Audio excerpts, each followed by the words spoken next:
right, you ready? Absolutely. All right. Welcome to another episode of the Grizz Nation podcast. Today we've got a returning guest and one of my favorites, Brandon Reynolds. Hi, everybody. I still tell everyone that your episode's like probably my favorite. Well, thank And you. that was pretty early on for me. I didn't feel as smooth and comfortable at the time, but I don't know. I really enjoyed that one. I thought it was really good. I've had a lot of people, like, especially at Steel Tech, because you have a lot of Steel Tech followers. Right. Like at company lunches, they'll come up to me and be like, dude, I loved your episode on Big Grizz. Really? Good. So Good. A lot of people, like, and even like a lot of my friends and stuff, like my personal friends that they seen it was on there, you know, and then they tapped into it and checked it out, and they're like, that was really good. And I was like, well, thanks. Yeah, I want to say yours probably is in like the top 5 for most viewed. I mean, the first couple like always do pretty good because it's new and everything, but even then, it's up there as far as how many views it's got. Cool. Yeah, it was really good. All right, am I over 1,000? No, Am I over 100? I don't think yours is. I've got one or two that I like. The first one I think said like 200 something. I wanted to say last time I looked at yours, it was floating around 70, somewhere around there. All right. Sounds about right. Well, if you're watching this one, make sure and tell everybody to go watch episode 5, right? Yeah, I think it was 5. Yeah. I think I've said 4 before, and you were like, nope, it's number 5. You know it. Yeah. But I really enjoyed that. So, what's today's topic? We're going to be talking about your rodeo days. Oh, boy. Yeah. Okay, I'm going to enjoy that. I love rodeo stuff. So, and you brought props today. This is cool. I did, yeah. So, I didn't know if that was legal on this or what. Oh no, absolutely. Right. I think episode 4 was the one with Paul Brown. He was somewhere around there, and he was the guy that was on Forged in Fire. Oh, yeah? And he brought a bunch of swords and blades and stuff on. Oh, And, sweet. Yeah, we even afterwards we took one of his swords outside and cut up some pumpkins and stuff. Was it sharp? Oh yeah, yeah. After this, I'll show you. He made a blade for me. Maddie got it for me for was it our wedding day or anniversary? Maybe our first anniversary. And yeah, it's sharp. Nice. Very sharp. Nice. Yeah, he's damn good. So, but I guess we'll start with how did you get into doing the rodeo stuff? Okay. So, whenever I was, I don't know, probably 13 or 14, I fell in love with ranch rodeos. Mm-hmm. And so a ranch rodeo, for all the viewers that don't know, it's a 4-man team, and they usually do like 4 or 5 events, and then the team that has the fastest time in each event, obviously, like say you get the fastest time, you get awarded 10 points. Mm-hmm. You get the second fastest time, you get 9, and then the team with the most points at the end of the rodeo wins. And is a ranch rodeo different from a normal rodeo? Absolutely. Okay. Like, so a ranch rodeo is like, so events are steer branding, double mugging, porta potty race, pickup race, wild cow milking, bronc riding. Like, it could be any of these things. Like, Well, tell us about a couple of them because So- I don't know what these are. so it's stuff that you would do like on a ranch. Mm-hmm. Like, so a rodeo, you know, you ride bulls, ride broncs, rope calves, rope steers, you know, run barrels. Right. So a ranch rodeo, so the double mugging. So if you've got a wild cow that you can't get caught, you call some cowboys up. They'll go out and rope her, and one guy will rope her head, one guy will rope her feet, and they'll stretch her out and lay her down on the ground. Right. Then you get what you call tie string, and you got to tie 3 feet up. Then you can go back to the trailer, pull the trailer out to wherever you caught her, untie her feet, what you do. Then you'd run like the deck rope through the side of the trailer. Yeah. To a horse. Yep. Untie her feet and just ki-eye and drag her in there. Right. Now she's caught. Make her go in the trailer. Right. So that's one event. It's called double mugging, and that's just they turn out 2 steers. You got to rope them, throw them to the ground, and tie their feet up. Mm-hmm. Then you have the branding, which you don't actually brand the animal, you know, because they'd run out of hide eventually. But Right. it's just it's a branding iron that's not hot, and you got to act like you brand it, and then you got to run it back to the fire. Oh, okay. And then they have sorting, which they'll have like 30 head out there, and they'll have like 3 with the number 8 on it, and you got to sort those 3 out of those 30 across the line. Mm-hmm. Any trash is in no time, which trash is One Like, that's not wearing a number 8. Right. Yeah. So then there's and then they always they like to have a mystery event. Like that's something that you don't know what it is, and it could be anything, like literally. So they've got the scoop shovel race, which is that you get one of those big aluminum scoop shovels Yep. with a rope on it, Yeah, I've seen this. and one guy sits in the shovel, Yeah. and one guy dallies off to the horn on the saddle.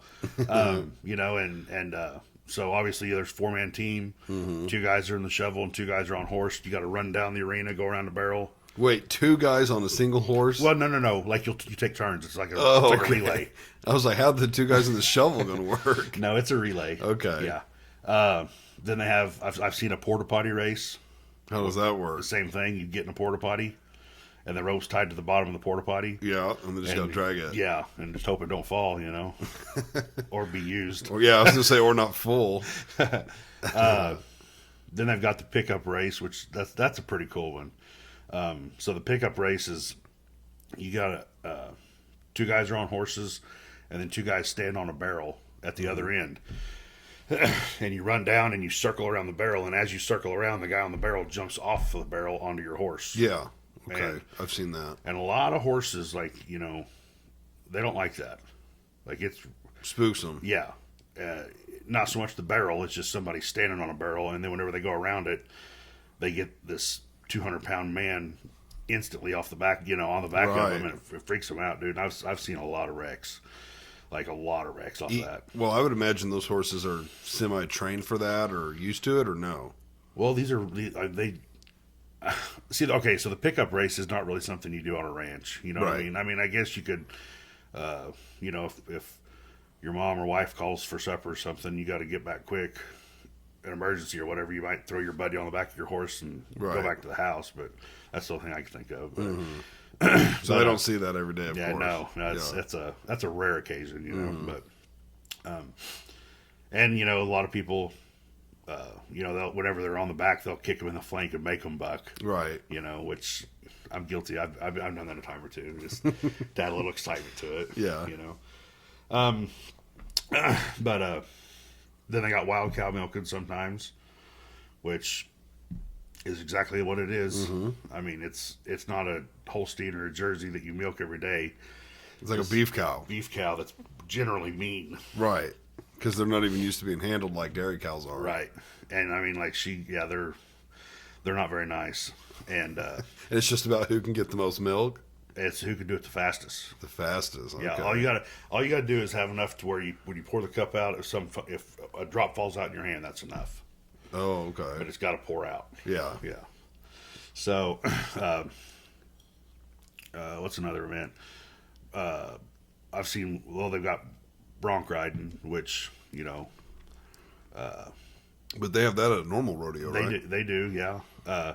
So, ranch broncs is a little different. You can have a night latch. You can use 2 hands. But you're not actually in a saddle bronc saddle. You're like in a regular roping saddle with a horn and Yeah. swells and all that stuff. So, roping saddles are harder to ride when a horse is bucking. Versus the saddle made for that. Yeah, Yeah. yeah. So, yeah, I've seen some pretty good wrecks on that too. You know, like, you know, guys that don't do it every day that don't actually know how to get off on a bucking horse. Right.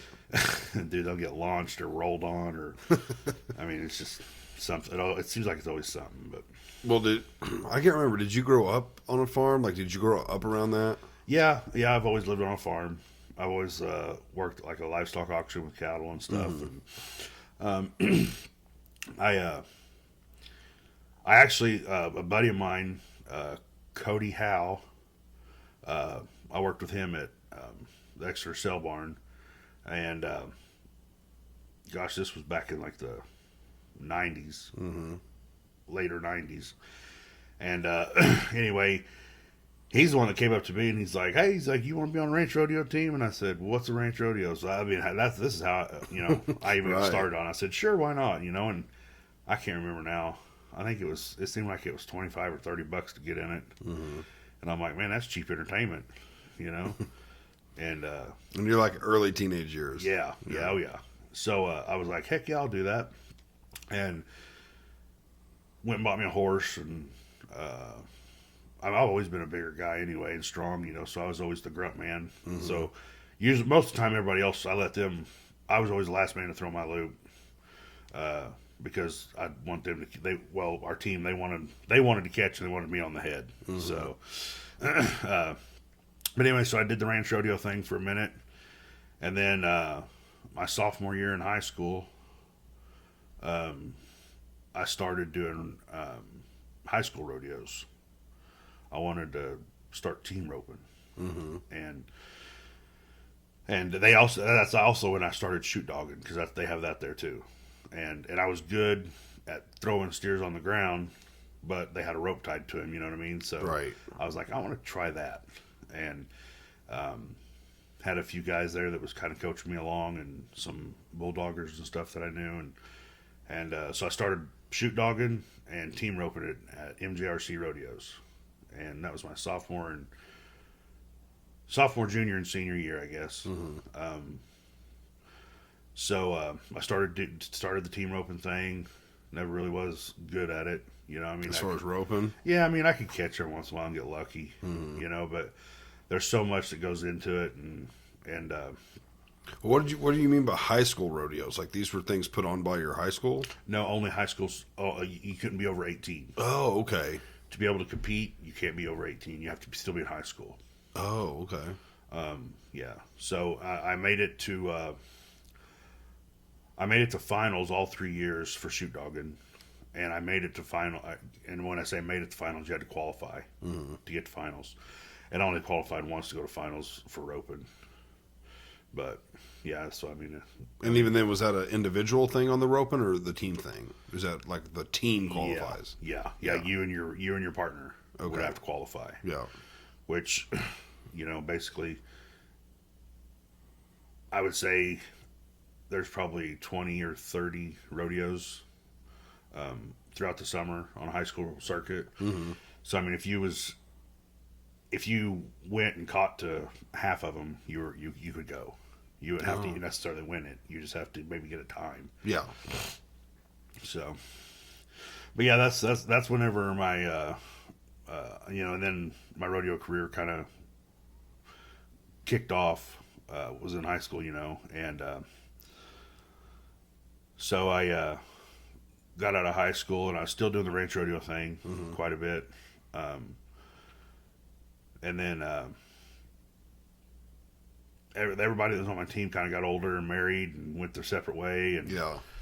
and so we just kind of fizzled out for a long time, But I still enjoyed going to them, Watching them. Oh, absolutely, working in the back, putting them on. Doing whatever I need. I was always a part of a rodeo, something, doing something. And but then, and of course, if you remember from my first episode, I got into drugs real bad, and I still had the love for the sport. I just didn't do it, and Right. Just because I couldn't, I was too strung out or whatever. But when I went to the Dream Center. Which is where I met Moses. Yeah. And see, so they've got that arena, Freedom Arena up there, which I've roped at that a lot. I've rodeoed and roped at it a lot, even before I went. I guarantee I saw you there years and years ago. Like, I would have had to have seen you, because what year were you there? That's the Dream Center? Yeah. 2000. I went there December 2018, and I graduated December 2019. 18 or 19. I might have went to one before then. I'm not sure. I've been to a couple there. And I'm sure Moses and Sabrina would have invited me, but I mean, I've been to a couple there. I'm trying to think if that was before you were there or not, but Probably. See, I rodeoed there before they got the roof over it. You remember that? No, I was there when the roof was on. Okay, see, I was there long before the roof was even up. Oh, then you might have been there then. Yeah, there's a Yeah. good chance you were there. Yeah. And a lot of the guys in the Dream Center, do they rodeo or are they just kind of there helping? Because, I mean, I would imagine most of them aren't cowboys. So, believe it or not, whenever I went through there was I don't know, there's about 4 or 5 or 6 of us that was into that kind of stuff. And it was, really? yeah. And it was cool. Pastor Tony let us rope.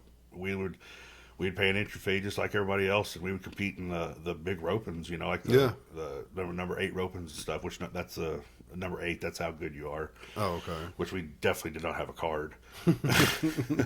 But yeah, we actually got to compete at those, and he'd always give us crap about it. You know, make sure that we knew if we won, that half of that we had to tithe to the church.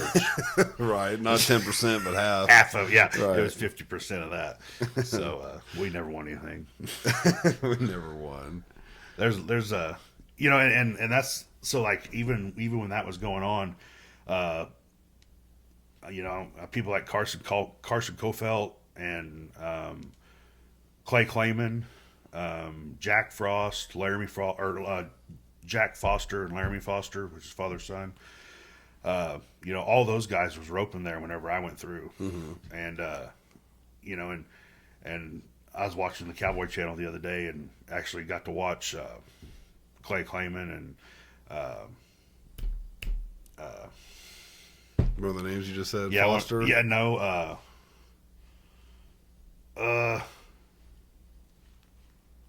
Clay Clayman and Forrester. Forrester. Yeah, And these were guys you were roping with there. yeah, that was there at Freedom. Yeah. Yeah, and now they're roping in pro rodeos on TV and stuff. Were they in the Dream Center, or were they people that were just coming into the rodeo? No, they were just there they were coming to the rodeo. Right, okay. Yeah. And but yeah, it's really cool. You know, I mean, I've got Clay Clayman on Snapchat actually. So, but yeah, I was watching him. Well, I watched him rodeo at Sykeston last year. I watched him rodeo at the Ozark Empire Fair in March of this year. Were they in our building? Yes. They were. Yeah. I haven't got to be in it yet. I've just seen it So from the outside. I was watching last night, and during intermission, they had a broad view of it, of the arena and the building and stuff, and Wait, the PBR, or who was it? Who's putting it on? PRCA. Oh, okay. But they were at OFA. Yep. Wow. Yep. And Yeah, we gotta go. We so gotta go I check paused that it. out. I paused it on the TV, and I'm like, "Hey, Jared, come here, look at this." Yeah. And which Jared's my boy, and I said, "Hey, your old man built that." You know, I was like, "I didn't put it together, but I built it." I was just looking at old videos, and I came across the one me and you were in. I think Moses was filming it. Yeah, it was a Snapchat, Yeah. and you were in it. You were going like this in front of the beam, and I was at the other end of the beam. An OFA beam. Yeah, it was. I can't remember the date. It was like late March, which I started late February, so I'd been there like just over a month. You must have came like a Just week. got there, yeah. You must have been there like a week or two after me. Like March, I think 15th was my hire date. Then this was like 2 weeks after, Nice. and you were welding on an OFA beam. Yeah. Yeah, we had a lot of new people. I mean, we were new. Yeah. but there was other new people, and Yeah, we were still we wet, were behind, doing we were wet behind the ears, weren't we? right. You know, it was a little side note. We might be getting another OFA type building. Yeah. Yeah, apparently, I think it was MSSU. Someone up there noticed that building that we did. We call it OFA. It's Ozark Empire Fairground Arena. Steel Tech Acronym. built that. Yeah, Steel Tech built that. We work for Steel Tech, so we were a part of that. And someone at MSSU noticed that building, and they're like, "We want one just like it, That'd be cool. like a replica." So I was like, "Yeah, oh yeah, that'd be awesome." I already told Mike. I was like, "We request being on the beam welder together if that happens again." Because Mike and I, we ran the beam welder for all those beams. Right. Like Shane stayed down at the other end, and he did small jobs, and Mike and I did all the big OFA stuff. So I was Right, like, because you can only run them on the east end, right? right, Most of them? right. Or all of them? Well, you know what? I don't remember. I know the columns for a fact Absolutely, yeah. ran on the east end because we had to forklift them out with the crane. The rafters, no, well, I think we ran pretty much everything on the east end because everything was 40, 50 foot long. and Right. The other end was open for Shane to run small stuff. But yeah, so they had a event in there, a PBR event. It's PRCA. Or PRCO, okay. Yeah. And this would have been like like I'm pretty sure that the date on the TV said March like 27th or 28th of 24. So they must have that must have been like the first event there after they put it together. It had to be open well before March, I would think. I'm not totally sure, but I was there. It had to be Oh wait, this is this year. This was like we did OFA last year. right. We did OFA, 23. but we didn't get done with it until April or May. I don't remember the date, but I remember the day we got done with OFA. Oh yeah, because we My last weld was an overhead weld. was it. It was an overhead on a column. Yes. Oh right, for the back gouge. You had an overhead for the back gouge. Yeah. Cause, well, do you remember we went through and built all the columns except we didn't put an end plate on them because we didn't have them yet. Mm-hmm. And then they all came in, and we had to hurry up when we finished them. Right. And anyway, yeah, I had to. I wasn't welding at all at that time. Oh yeah, you weren't. Nope, I wasn't certified or nothing. Wayne asked me, he's like, "You feel comfortable doing overhead with this?" I said, "Is it the last? This is the last one, right?" He goes, "Yeah." I said, "Absolutely." Absolutely. Give me that. Yeah. No, I wouldn't. I mean, I wouldn't mind welding on those for a day or two, if we did a job like that again. But I would want to be on the beam welder most of the time. Yeah, it was a fun job. Mm-hmm. It really was. I wouldn't mind another one like that. Yeah. But so, where were we at on your rodeoing? Dream Center. Yeah, the we were Dream Dream Center. Center rodeoing. And yeah, I was at the Dream Center rodeos, and I borrowed a horse from a guy that, as a matter of fact, you may have heard Moses talk about this, but like some of the guys would go work on a guy's farm down in Hurley. I think so. Mm-hmm. So the first time I pulled into this guy's field, and I seen this red roan out there, and I was like, oh, I love that horse.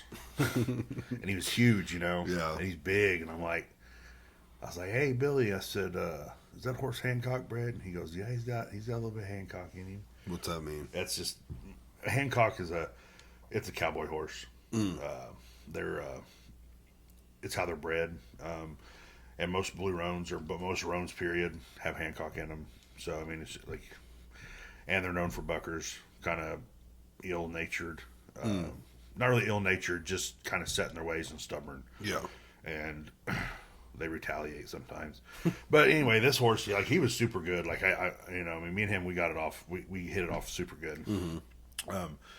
But anyway, so I talked to him. I said, "Hey," I was like, "You never use him." I said, "Would you be all right if I just used him?" I said, "It'd be like free training, free riding, keep him in shape." I said, and he's like, "Sure, go ahead." So like literally the entire time I was there, like this horse was my little pet, I got to feed it, take care of it, ride it, and it was just it was a good time. But so that's whenever my whole rodeo thing got rekindled. That's where I was going with all this. Yeah, yeah. So, and as soon as I graduated the Dream Center, which was in December of 2019,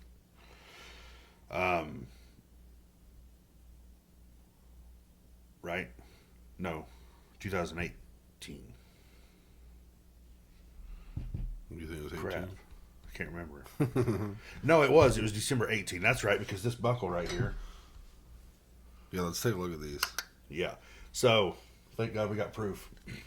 What's this one? So, okay, so I graduated in December of 2018. Mm-hmm. From Freedom From Christian Freedom. Center. Okay. Yep. And so this was my first buckle I won with this Double B rough stock. And I won this because Josh Yates, a.k.a. Mowgli, he's in my wedding, by the way, October 5th. Love you, Sarah. Shout out, Sarah. So Mowgli called me, and he goes, Mo, or he calls me Mo, and I called him Mowgli. We've done it for years. Mm-hmm. He goes, Mo, he's like, you need to enter the shoot dog at these bull ridings I'm going to. He's like, these guys suck.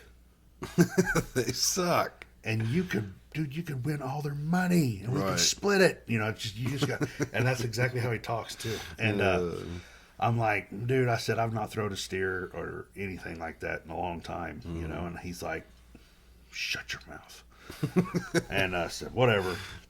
And anyway, he kept on for for a good minute, like 4 or 5 months, like every weekend. He'd be like, hey, I called dinner to you in that rodeo. I said, you might as well take my name off it. I ain't coming. I got to work, you know, this, that. I always had something going, excuse.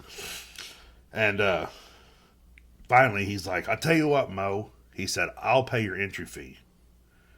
All you got to do is show up. And I thought, well, it's kind of hard to beat. Right, that's a pretty good deal. Yeah. I was like, all right, where's the rodeo at? He's like, Carthage.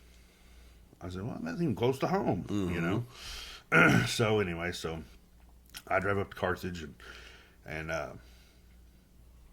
now I'll never forget. I drove up there and went up there to do Brent and Tori and checked in and come time for shoot dogging and I drew this. It was I'll never forget. It was one of the smallest ones in there too. Little red and white speckled heifer, and I drew her and had little bitty horns, you know. And I thought, man, this isn't gonna be good.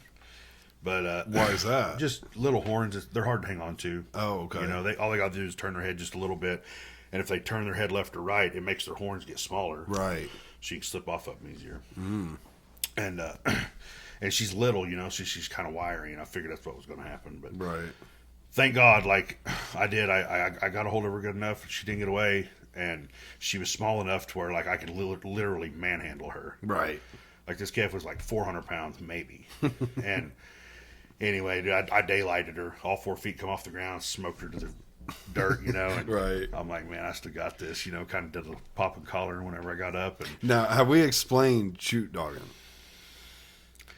I don't, not in this one. If I did, Let's explain it so that people know what you're talking about, like how you do it. all right. So Because you've showed me videos, and it's like bulldogging, but bulldogging involves a horse and jumping off the horse. So shoot dogging, there's none of that, but it's impressive. So the buck and shoot, like where the bulls and the horses are, they run your calf that you drew in there, and you climb over the buck and shoot and get down in there with it, and you're standing on the ground. You're standing on its left, right?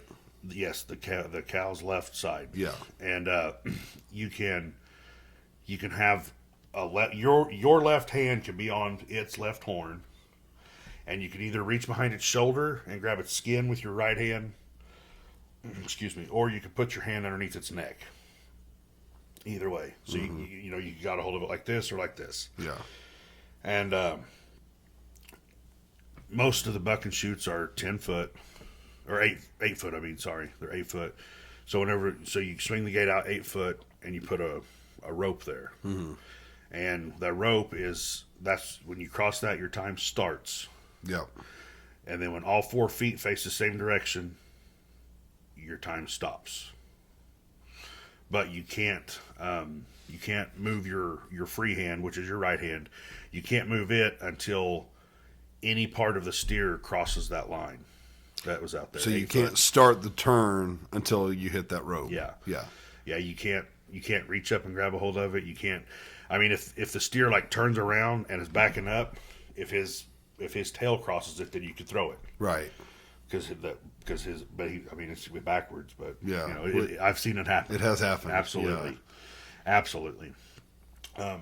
So, anyway, and the guy with the fastest time wins, and so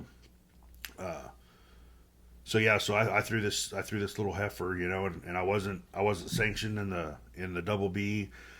I ran exhibition, you know, so I mean I didn't get no points, I didn't win no check, I mean Right. nothing.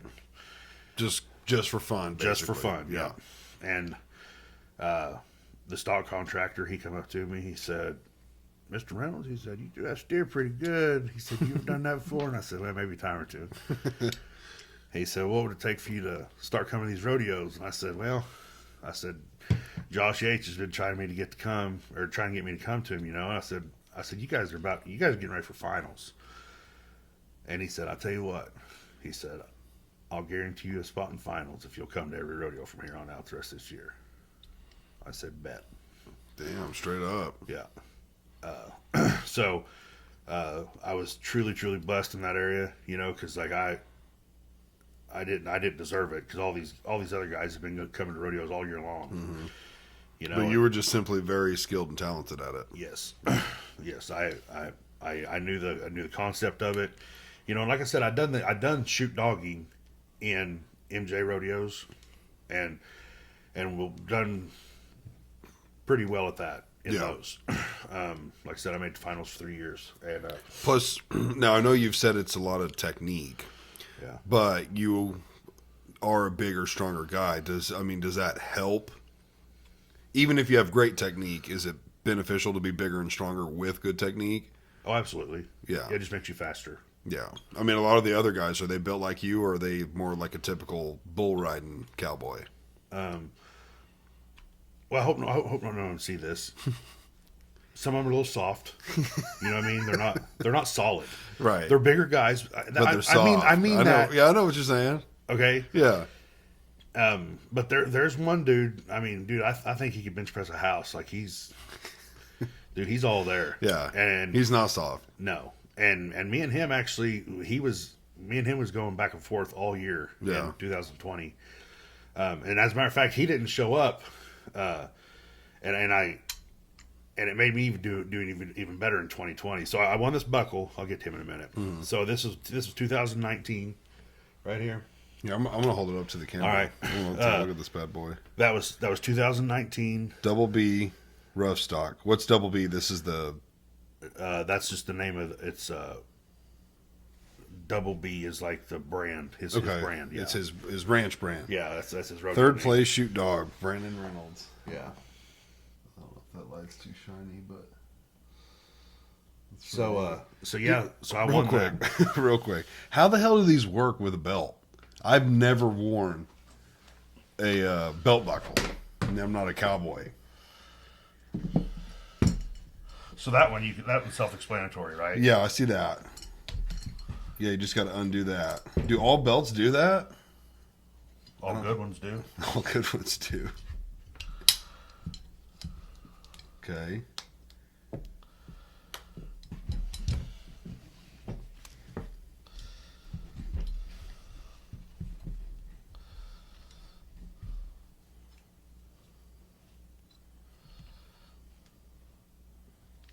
Just like that. You just push that into the hole. Yeah. Now, I feel like that shit's got to be uncomfortable, especially if you got a gut. What are you trying to say? Well, I mean, I have a little gut. I feel like it'd be uncomfortable. No, it's cool. I feel like it would dig into you. It's obviously these are little. Oh, I know. I've seen. Yeah, I've. You know I've what I seen mean? monster So ones. these aren't that bad. I mean, if you're gonna ride in a car if you're gonna get in a car and drive from here to Oklahoma City, You'd want to take it off. you might put your belt on when you get there. Right. Right. More like- fashion, not. Yeah, Yeah. but I mean, Not it's for not comfort. that bad. I mean, really, I've never worn one. it's not as bad as what you think. Yeah. Yeah.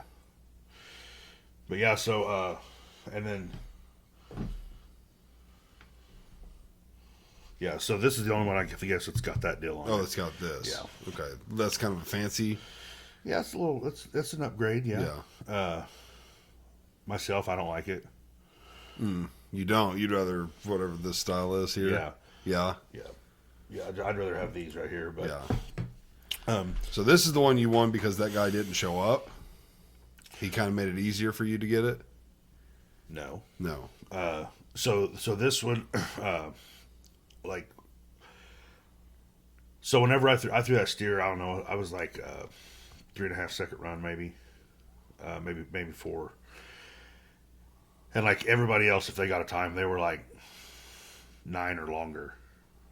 Whoa. Yeah. That's a massive difference. Yeah, like whenever I got there and I watched everybody else go, like I instantly, like I was like, okay, this is, if I get a time or if I can throw it, I'll be good. Right. And so, you know, and it's not that, it's just because they didn't know. Mm-hmm. Like they knew the concept, they knew like what they were supposed to do, Yeah. but nobody had ever taught any of these guys how to do it. They were just kind of doing it off what they'd been told and seen. Yeah. No And real what they thought. technique and coaching and And just as sure as I'm sitting here, there was 2 of them that was there in 2019 that they were throwing steers like 10, 12, 13 seconds. Like, I mean, they were long, if they were even throwing them. And then that was in 2019. And so at finals, I ended up taking 3rd place just because I went to 5 rodeos, and then finals was a 3-day event. And everybody else had went to rodeos from like since February to November. they had more points. Yeah. Yeah. And I still ended up 3rd. Wow. Even though you had far less points. I had 5 rodeos and finals, so I had 8 rodeos. The last 3 rodeos, the points were doubled, but I still ended up getting 3rd. So had you been there all year, you had Yeah. first easy. Well, so that was my mentality for 2020. Right. I said, all right, I'm getting year-end champ, and I'm going to get it. Right. And there was a couple of guys there that was the 2019. You know, they they came up to me and they said, "Brandon, can you help me out?" And I said, "Absolutely, I would love to." I said, "I didn't walk up to you because I don't want to embarrass you." You know. Yeah. And I said, I already made my mind up. Like, if any one of these guys wanted a pointer, I was going to give it to them. Right. And so I got these 2 guys in particular, you know, that were throwing over 10, if they were throwing. I've got them down to 5, Just like that. just by talking to them. Yeah. You know, Telling them what they were doing wrong. Yeah. Yeah. and you know, and I'll never forget this one guy. You know, the first time he had was under that 10 mark, dude. I mean, it was just like I don't even know, man. It was like, I mean, he looked like a little kid in a candy store. I mean, his Yeah. face just lit up, and he was just grinning from ear to ear. I mean, he was just so happy with himself, you Right. know. And I've always enjoyed that, you know. Like, if I can help somebody be that happy, that's what I'm about. You know, and that's, you know, that's why I like rodeos, because I mean, you've got a mentor and a coach all the time. Like, you've Yeah. got somebody that you look up to, you know, and you know, and I was that for guys that were my age, you know, and it just seeing them smile and being happy, just it done me super good. So so 2019 I won 3rd, and then you know, I told everybody, I said, yeah, I'll be back in 20. I said, I'll hit every rodeo from the time you start till we go to finals. I said, I'm there. Right. And he said, all right. And it was a long year. 2020 was a long year. How many rodeo? Oh, because COVID? What do you mean? Well, no, not because of COVID, but just because of the rodeos, like always going somewhere. How many rodeos in a year? Oh my gosh. I would say that we had a rodeo every weekend from March to November. Wow. Okay. That's a lot. Every week. I don't know. He never took a weekend off. 4th of July. 4th of July was at Seymour, Missouri. You remember it quite well. I do. I don't know how, Damn, but yeah, that's I a do. lot. Well, do you remember that video I showed you at work yesterday? That the biggest one I ever did? Yes. That was a 4th of July rodeo. Oh, okay. At Seymour. Yeah, I remember the video. That was that run. So you went to every one of them. Every one of them. Yep. And I double entered every one of them. What do you mean? So it's a 2-night show. You could enter Friday night and Saturday night. And the best score was the one that would go through? Right. Right. Well, okay. no. You could win Friday night, or you could win Saturday. It was 2 different shows. But what about the points? So you could double enter and double your points. Oh, So I could get first on Friday, first on Saturday.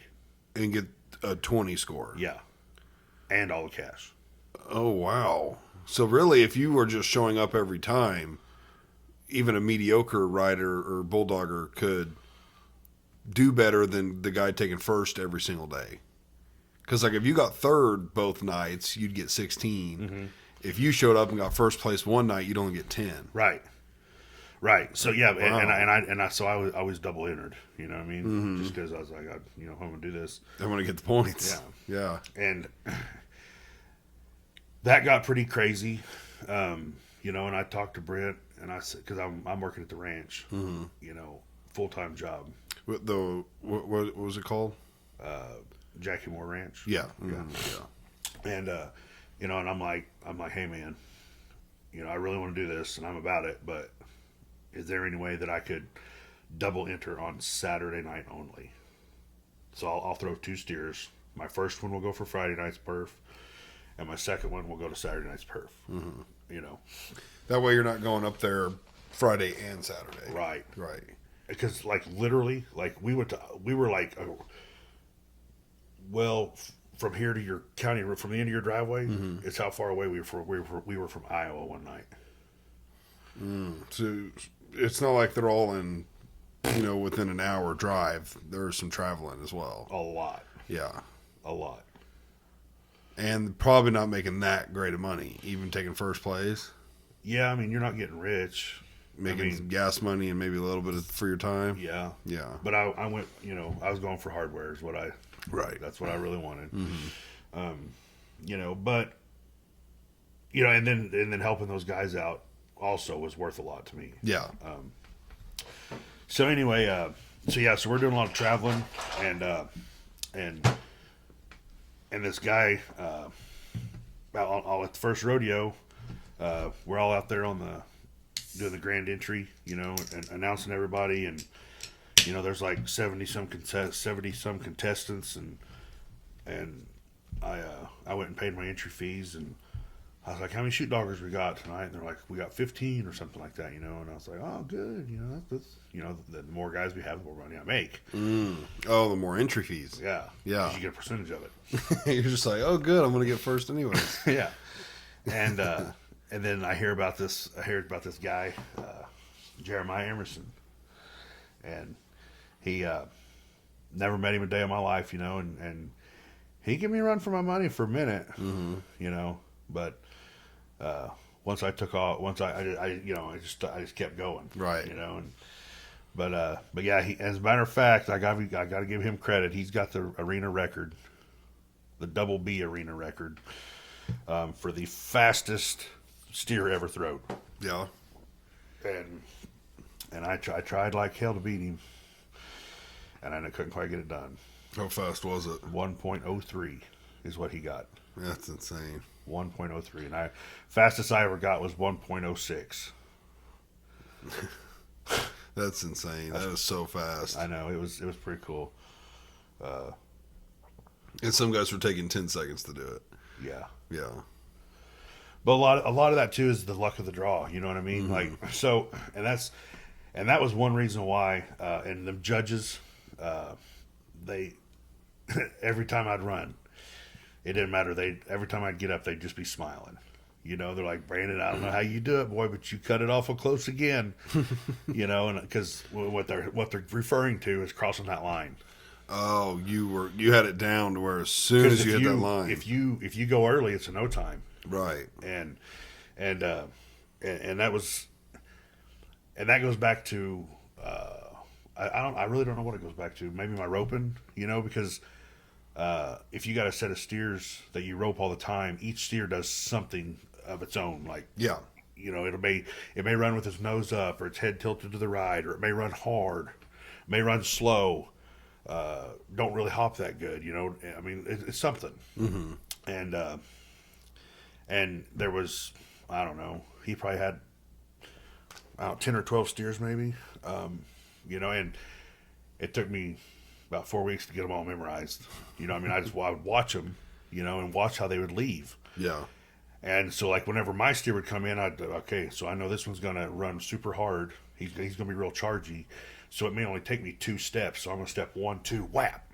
Mm-hmm. You know what I mean? That's smart.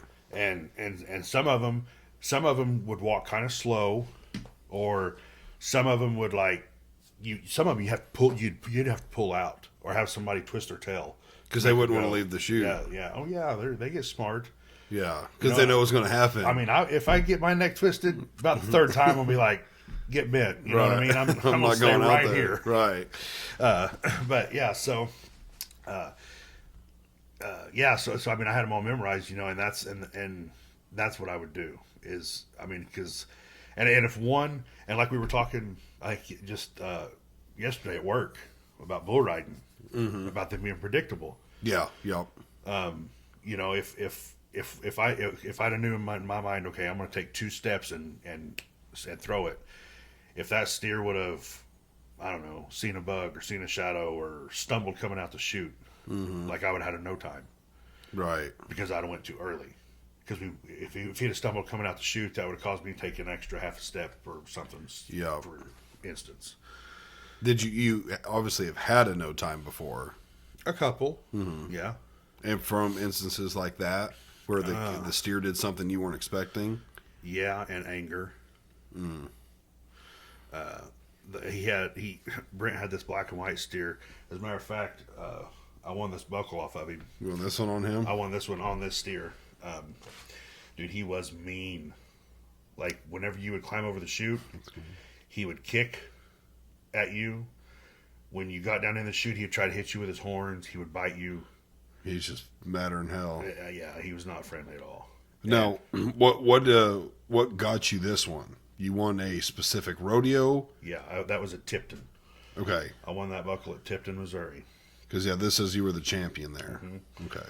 And like I said, it was and the buckle went for, you know, obviously it was for the fastest time the whole weekend. Because it was 2-night rodeo. And I went on Saturday night, and I drew my first steer, and I was decent on him. I can't remember now. I think I was like a 3-something. Because the steer, the first steer I drew that night, he had, so you know, like a water buffalo, how their horns kind of, they instead of coming out, they go back like this. Well, he had one of them.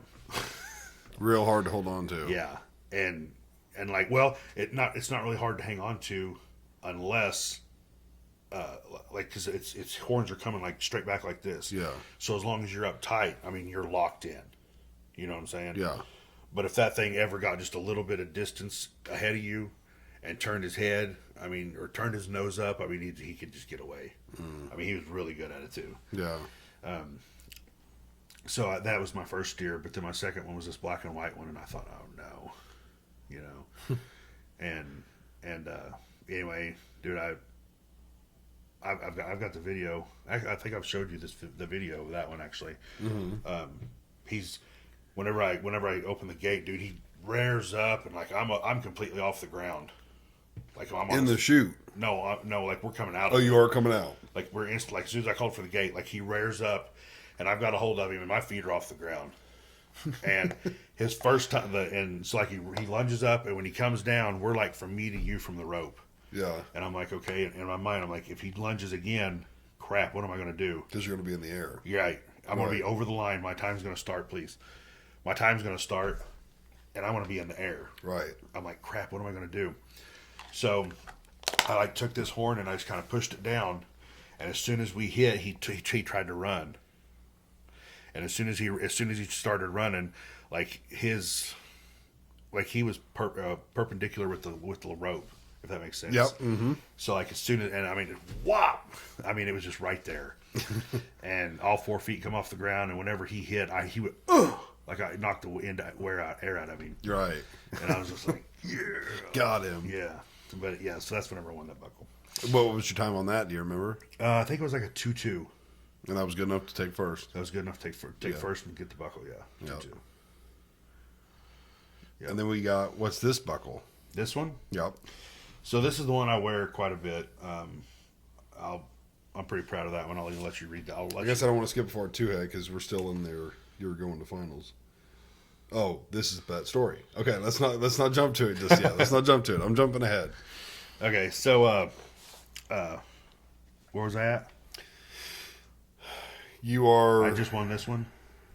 Yeah, you'd won that one. This was during your 2020 run, but you switched to Saturdays only because the travel was taking its toll on you. Right, because so like I'd have to work all day Friday. Yep. then I'd have to leave the ranch and go to wherever, and then rodeo till, which I could have, you know, showed up, done my shoot dogging, and left. Mm-hmm. But shoot dogging was right before bull riding. I've got Josh Yates that rides bulls, and I'm pulling his rope, you know, and Oh, like you're the guy outside the gate pulling it to pulling the open. bull rope. Yeah. No, Oh, okay, that pulling his the bull hand, rope. yeah, that right. his hands in. Right. Okay. I got a couple of buddies, you know, that I'm like, yeah, I'll pull your rope. Yeah. Because they want that bitch Tight cinched down. Right. Yeah, yeah. They don't want a softy pulling on it. Right. So I could have done all that, but you know, my buddies are riding, so of course I didn't. Yeah. Rodeo Watch gets- them, support them. Right. Yeah. Rodeo gets over at midnight, Yeah. and you know I'm 2 hours from Mount Vernon, so I get back at 2:00, and I got to be at work at 5. Mm-hmm. So instead of me driving an hour on to Cassville, I usually just stayed in the horse barn Right. on Friday nights, and actually on Friday nights, Saturday mornings, and then Saturday night, Sunday morning, I would sleep in the horse barn. You know, and then on Sunday night, I'd go home and sleep and get a shower and Right. get some good rest. But Because anyway, side note, like you were working 7 days a week. yeah, Yeah. That's the. I mean, how do they get ranch hands that want to do that? it's in your blood. It Not must just, be. not just anybody can do it. Like you have to want to do that kind of work to be able to do it. Yeah, my brother-in-law. I mean, he knows what was that ranch? Jackie, Yeah, he knows Jackie Moore. I think has maybe done work for him. He builds fence and stuff, and so he knows like Jackie Moore. There's another big name in Mount Vernon does cattle. I'm Wilmoth. no, it's not Wilmot. I mean that might be one, but there's a lot of big cattle guys around Mount Vernon. Oh yeah, Moore's one, but there's Moriondo. that's another one. Yeah, I think he knows. Yeah, so he has built fence for a lot of those guys, and his best friend works for one of them, and he's like his ranch operations guy, and he works 7 days a week. You know, feeding them, moving them, just whatever it takes. And I'm like, that sounds miserable to work every single day. Like never get a break. It's not. Am I too far from the mic? It's not considered work, but really, Like if you're really into it, you're having fun out there. Yeah. Yeah. you know, and Rain or shine. you're taking care of animals. That's what you're doing. Yeah. You're just taking care of animals, you know, and I mean, he does get to drink like all day, and he likes that. I think. well, there is perks of the trade. You know what I'm saying? Like, I mean, right. like it's just you, God, and nobody. Right. Yeah. And you know, yeah, if I could have had a cooler on my horse, I would have. But right. You know. Most guys' horses now are Dodges and stuff. yeah, we You know, did everything pickup horseback. trucks. Right. That's cowboys. Those are real cowboys. I was riding 20 miles a day or ish. How long does it take to get used to that? Like on your my groin? God. So I've always been around horses Yeah. my entire life, you know, and Jackie he actually asked me, he's like, can you ride? And I said, heck yeah, I can ride. I can ride the hair off anything, is what I told him. Which is not true. That's boasting. And anyway, you know, and the first couple weeks he took it easy on me. You know, he Didn't want to run you off. well, yeah. Well, you know, he knew, you know, and I didn't realize how much riding I was going to do. Mm-hmm. You know, he told me, he's like, I want you to ride pins today in A Alley, you know, and I was like, okay, well, A Alley has like 16 pins, you know, and it covers about, I don't know, 2 or 3 miles worth of riding, because you got to ride in each one, go around the perimeter.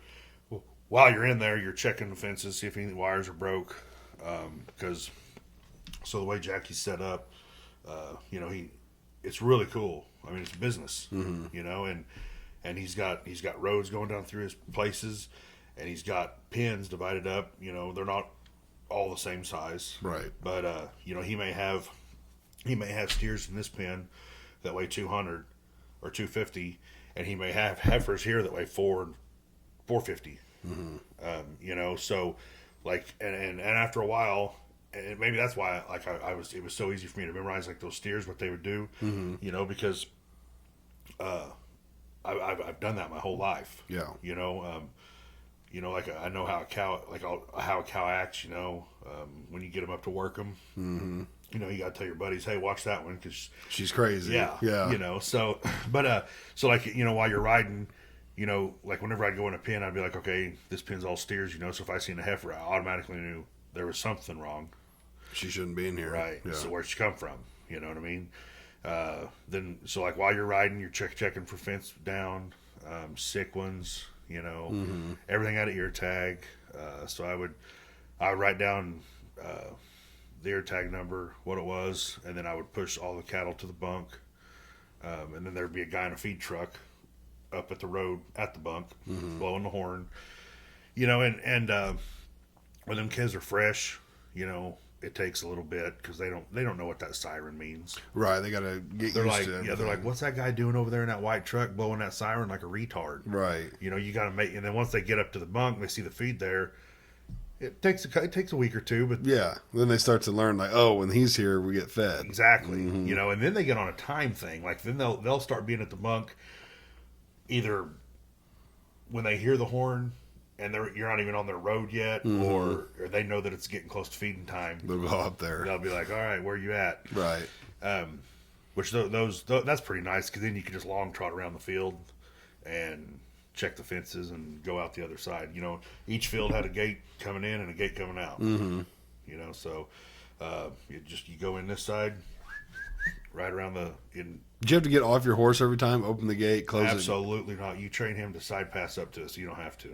So he can get right up to the gate. You can reach down, open it. Yeah. That's where these come in.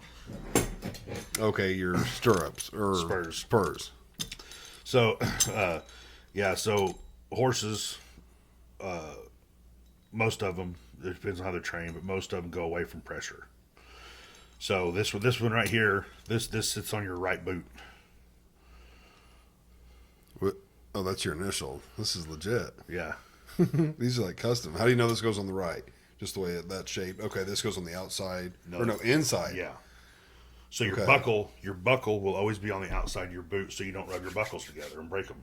Oh, okay. Makes sense? Yep. So this one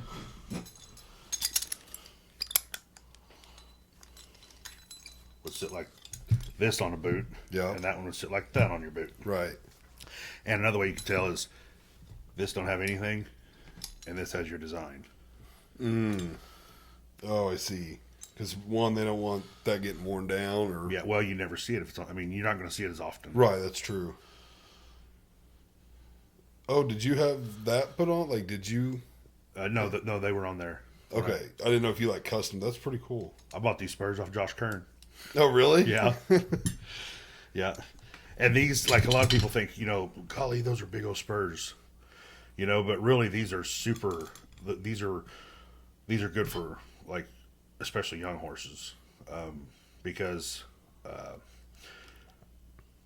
and like the guy that showed me is like, if you got a pencil or a nail and you stab yourself with it, that it's going to hurt because it's got a small point to it. Mm-hmm.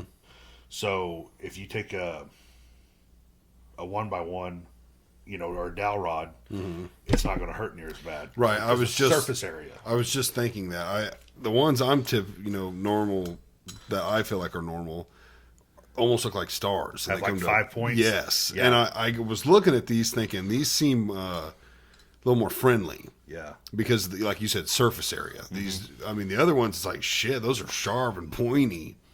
Yeah, you make one bleed. Right. But I mean, sometimes you got to do that to get their attention. Right. And make them listen. Right. Or to not get them hurt or you hurt. Right. Yeah. So these seem a little less aggressive. Right. So what I was saying was horses go away from pressure. So if I was sitting on a horse, my legs would be in the stirrups like this. So you'd walk up to a gate and you would turn him like this, and then you could either rattle this or just touch him right there in the side. Yeah. And he'll spin his butt and be right up next to the gate. Then you just reach down and undo the latch, and then generally when you undo the latch, they were double gates. So you just you'd back him up and push one out, And once they figure it out, dude, they know. They know what to do. Like I had Jack's got one horse that he'll open it with his nose. Like as soon as you unchain it, he'll pop it open with his nose, and he'll walk through, and he'll swing it with his head, and then you grab a hold of it and put the chain on, and then it's fun. Right? Yeah, they Those get used to it as well. Yeah, those are fun to ride. Yeah. But then you got ones that you got to train to do that, you know, or don't like to stand still, or he's got one that's got a huge motor and don't like to stand still at all, and Wants to go. yeah, like reaching down to put a chain on a gate, and he's like pawing the ground, like let's go, Right. you know. But anyway, The only riding I've ever done was at like, I think there's a place in like near Eureka. I've been to a couple others where you like pay to trail ride a horse, and it's just a total deadhead, as they call them. That's what I prefer. I don't want a horse with a personality or a brain, because I'm not experienced enough to where if that son of a bitch wanted to do something, I wouldn't know what to do except I guess pull the reins. right? So I just want him to go nice and slow and don't do anything stupid.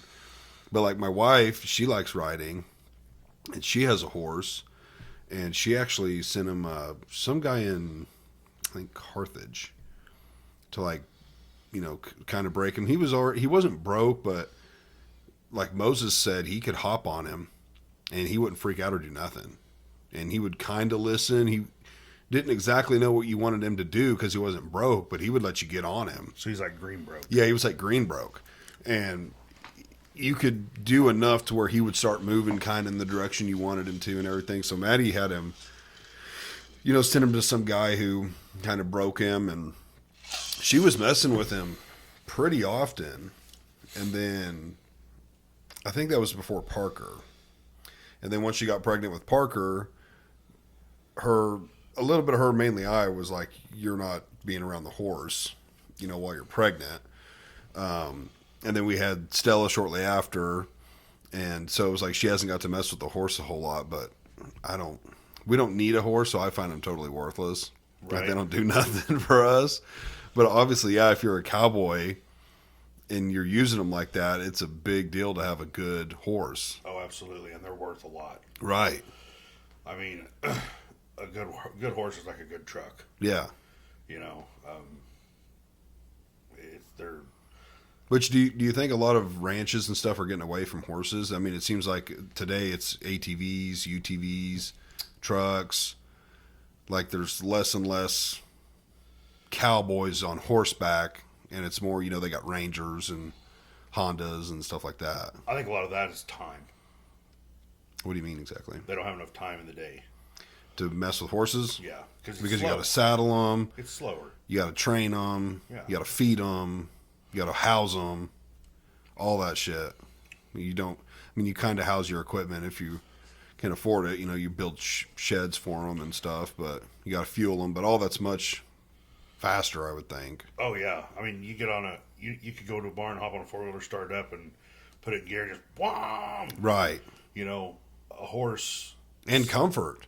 Yeah. You know, if you're a big operation and you can afford to ride around in a fully enclosed, you know, Ranger 1000 that's got heat and air, that's a hell of a lot nicer than being on horseback when it's 110 or negative 20 and snowing. I can assure you.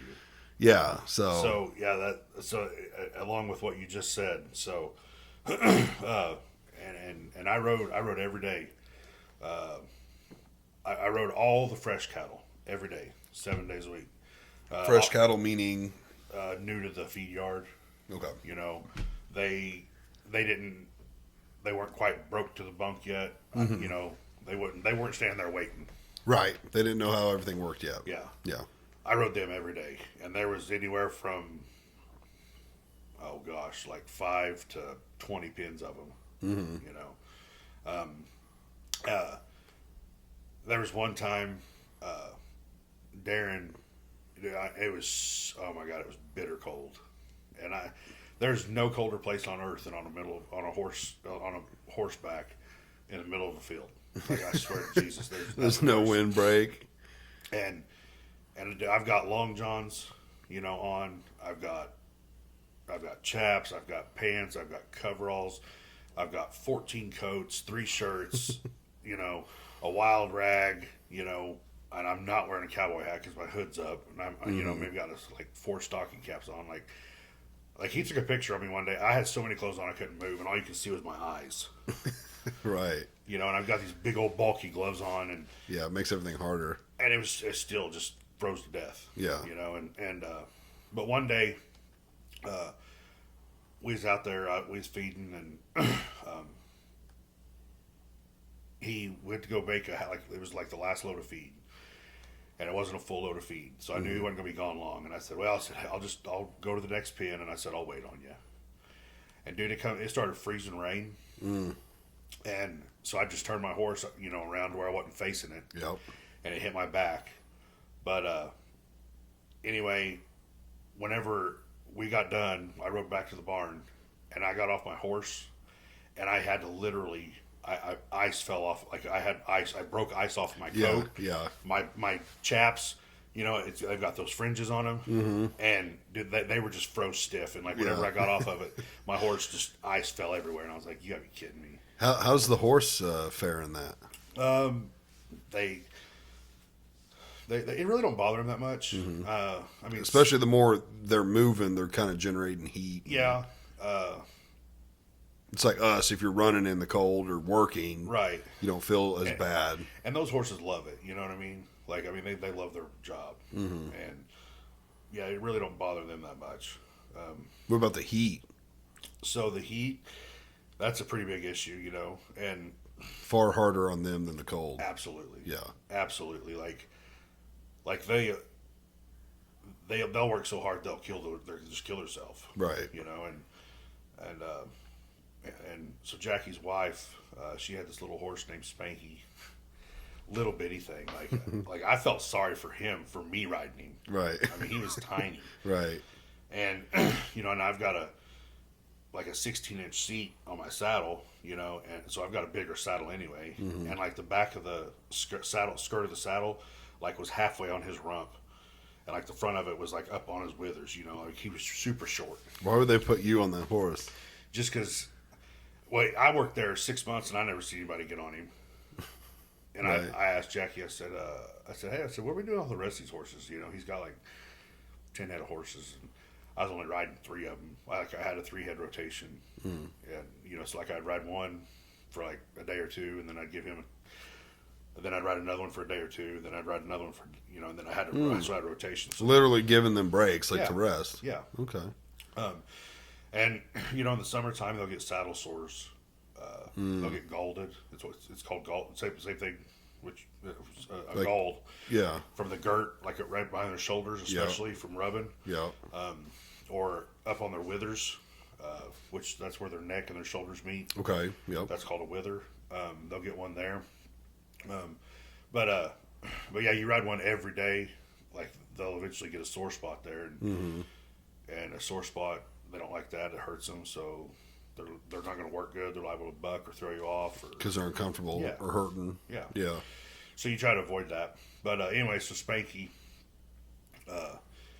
he was a little horse with a big heart, and we had our rounds at first. You know, he wanted to go back to the barn.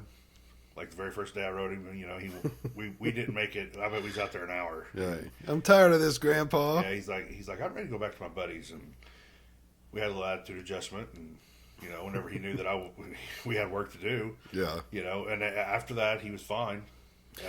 I've heard that's a big thing with horses. Like they will sense if you're afraid or not fully in control, and that's when people tend to get bucked off or hurt because they're just nervous. But if you just stay on and you just pull the reins and show them who's boss, they'll listen. Absolutely. And I like riding with split reins, which split reins is 2 individual reins. Yep. And mine are about 8 foot long, and Damn. yeah, they're I like them because they're made like where they hook onto the bridle. They're about a 1/2 inch wide by about a 1/4 inch thick, and then the last probably 6 inches of it or 8 inches of it is I've got a paddle on there, and they're all cut from the same material. It's not sewed on, but that little paddle is about 3/4 of an inch wide and about a 1/2 inch thick, and boy, you can really get one's attention. Right. I mean, whether it be on his rear end or between his ears or whatever. Make him listen. Whop! No, all right, what do you want? The normal is it's like a U, right? It's Yeah. all one piece. Yeah. I don't like those because, mainly because cowboys don't use them. That's a city folk thing. Right. So I mean, they're called rope and reins, is what they're called. And The split ones. no. The U shape. Yeah, the U shape. Okay. Those are called rope and reins. Just because, you got your coils of your rope in your left hand, and if you got split reins, you've got 2 reins and 3 coils in your hand. That's a lot of stuff to hang on to. Right. Versus one connected rein. Right, and you might drop a rein, while you're running down the pin. I mean, it's happened. Mm-hmm. So I mean, it's more difficult, but it's just a pride thing, maybe. Right. Or comfortable, just what you're used to, what you like. Yeah. Yeah. So, but also, like if you have rope and reins, and for some reason, whatever it may be, it gets in front of their head, so it's hanging down in front of them, and if they take off and get a leg through that rein, Boom, pull their head down. dude, they're either breaking your equipment or breaking their leg. And a Right. horse with broke legs, no good. Right. You got to kill it. Yeah. So, a split rein, generally, they'll flop to the side, so I mean, there's pros and cons to both of them. It's just a personal preference, like you said. Yeah. But yeah, so me and Spanky, we, back to the heat. One day it was super, super hot. And it was one of the bigger traps. And so like Jackie's, his system that he has, you get like, you'll have, for instance, let's just say you've got 4 pins of steers that when he bought them, they weighed 300 pounds. Mm-hmm. Okay, four pins of 300-pound steers. And just for easy figuring, let's say each pin had 20 head in it. Okay, so whenever those calves get, unfresh, basically, they've been there for a while, they're all coming up to the bunk good, none of them are sick, or whatever, we'll put all 4 of those pins together to have 80 head. Yep. And move them to a bigger pasture. Yeah. So, 2 reasons. One, so we can make room for fresh cattle coming in the smaller pens. Because if they're smaller, they don't have near as much to eat. They're going to come to the bunk. Right. Kind of helps with the training process. And 2, whenever it comes time to ship them, you only have to gather 1 pin instead of 4. So, so anyway, but we were out there in one of those bigger pastures, and it was, like I said, it was super hot, and the calves did not want to leave the pond. Thirsty. Yeah, and it was. Yeah. I mean, they were in the shade, but it was time to feed. If they're not eating, they're not gaining weight. Right. And and I just, when I'm out there, I'm in charge, and you're going to do what I want you to do, basically. Mm-hmm. And and Spanky, he had a job and he knew it, and he was getting aggravated because we would go around the pond and we'd start him headed up towards the bunk or whatever. Well, then I'd back him off of these and I'd go around the other way to get these over here. Well, by the time we got these pushed up, the ones we had just left had started working their way back towards the pond, and he could see them. He knew what was going on. Yeah. And anyway, by the time we got done, he was white. Like it's called lathering up from sweating so much. Yeah. And anyway, so I felt super bad, So like I literally I stopped what I was doing. I took my saddle off right in the middle of the pasture and started walking him around so he didn't get like stoved up. Cause, they need to cool down. Right. And anyway, once he cooled down, dude, I let him down to the pond, let him get a drink. And dude, he started pawing the water and splashing himself, and just like a little kid. Yeah. And I sat there on the pond bank and just let him play for a little bit. Mm-hmm. And I was like, "Hey, you done yet?" He turned, looked. You get a relationship with him. It sounds weird, but when it's just you and him out there, you gotta have somebody to talk to. Right. But yeah, it was. Those are instances like like where the heat plays a factor, and it just makes your job a lot rougher.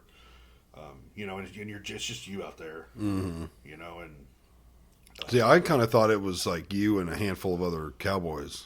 when it was shipping day, absolutely. Like it was everybody. It was there was three guys. There was three guys in trucks, feed trucks, because I mean they'll follow a feed. Those calves by the time we ship them, they'll follow a feed truck down Main Street, middle of town, because they know that what that feed truck's about. Right. But you're always going to have a couple of stragglers, that's being stupid or whatever, and we'll have. There was a lot of times we'd have 6 or 8, 10 cowboys. We'd have other guys come in actually on shipping days, and we'd gather 1,200-1,500 head. Damn. And load them up on trucks and send them out. How did he do it? He'd buy them at around 400 and sell them at like 8. So what he does is everything's contracted, and he has people that will call him and say, hey, I need 800 steers to weigh 600 in July. So he'll buy, he'll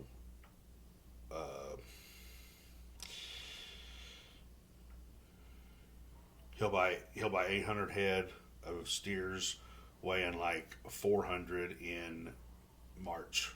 Mm-hmm. Yeah. You have like 3 months to put on a couple hundred pounds. Yeah, 4. Okay. Yeah, about 4 months is what it's. Yeah, it depends on.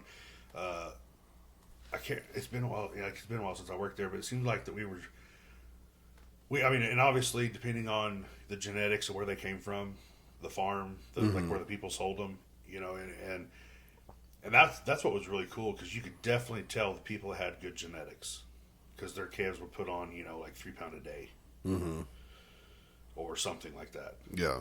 And then you'd have some that, maybe was out of an old cow. Maybe she's 10 or 12 years old. She didn't quite maybe give as much milk as like a 4-year-old cow would. Yeah. And maybe the calf got sick when it was younger. Maybe it was born in the middle of winter and had a hard start. Yeah. And got pneumonia. And what's crazy is pneumonia will follow a calf like its entire life. Like you can, like once it gets, like even leaves us and goes to like a feed yard or something, and they really start putting the pounds on them there to finish them out for slaughter. They'll like one that had pneumonia, maybe like totally fine now, but his lungs have got that scar tissue. Yeah. And he'll stand out there in that pen and just pant, Because his lungs are having a hard time. Yeah. Yeah.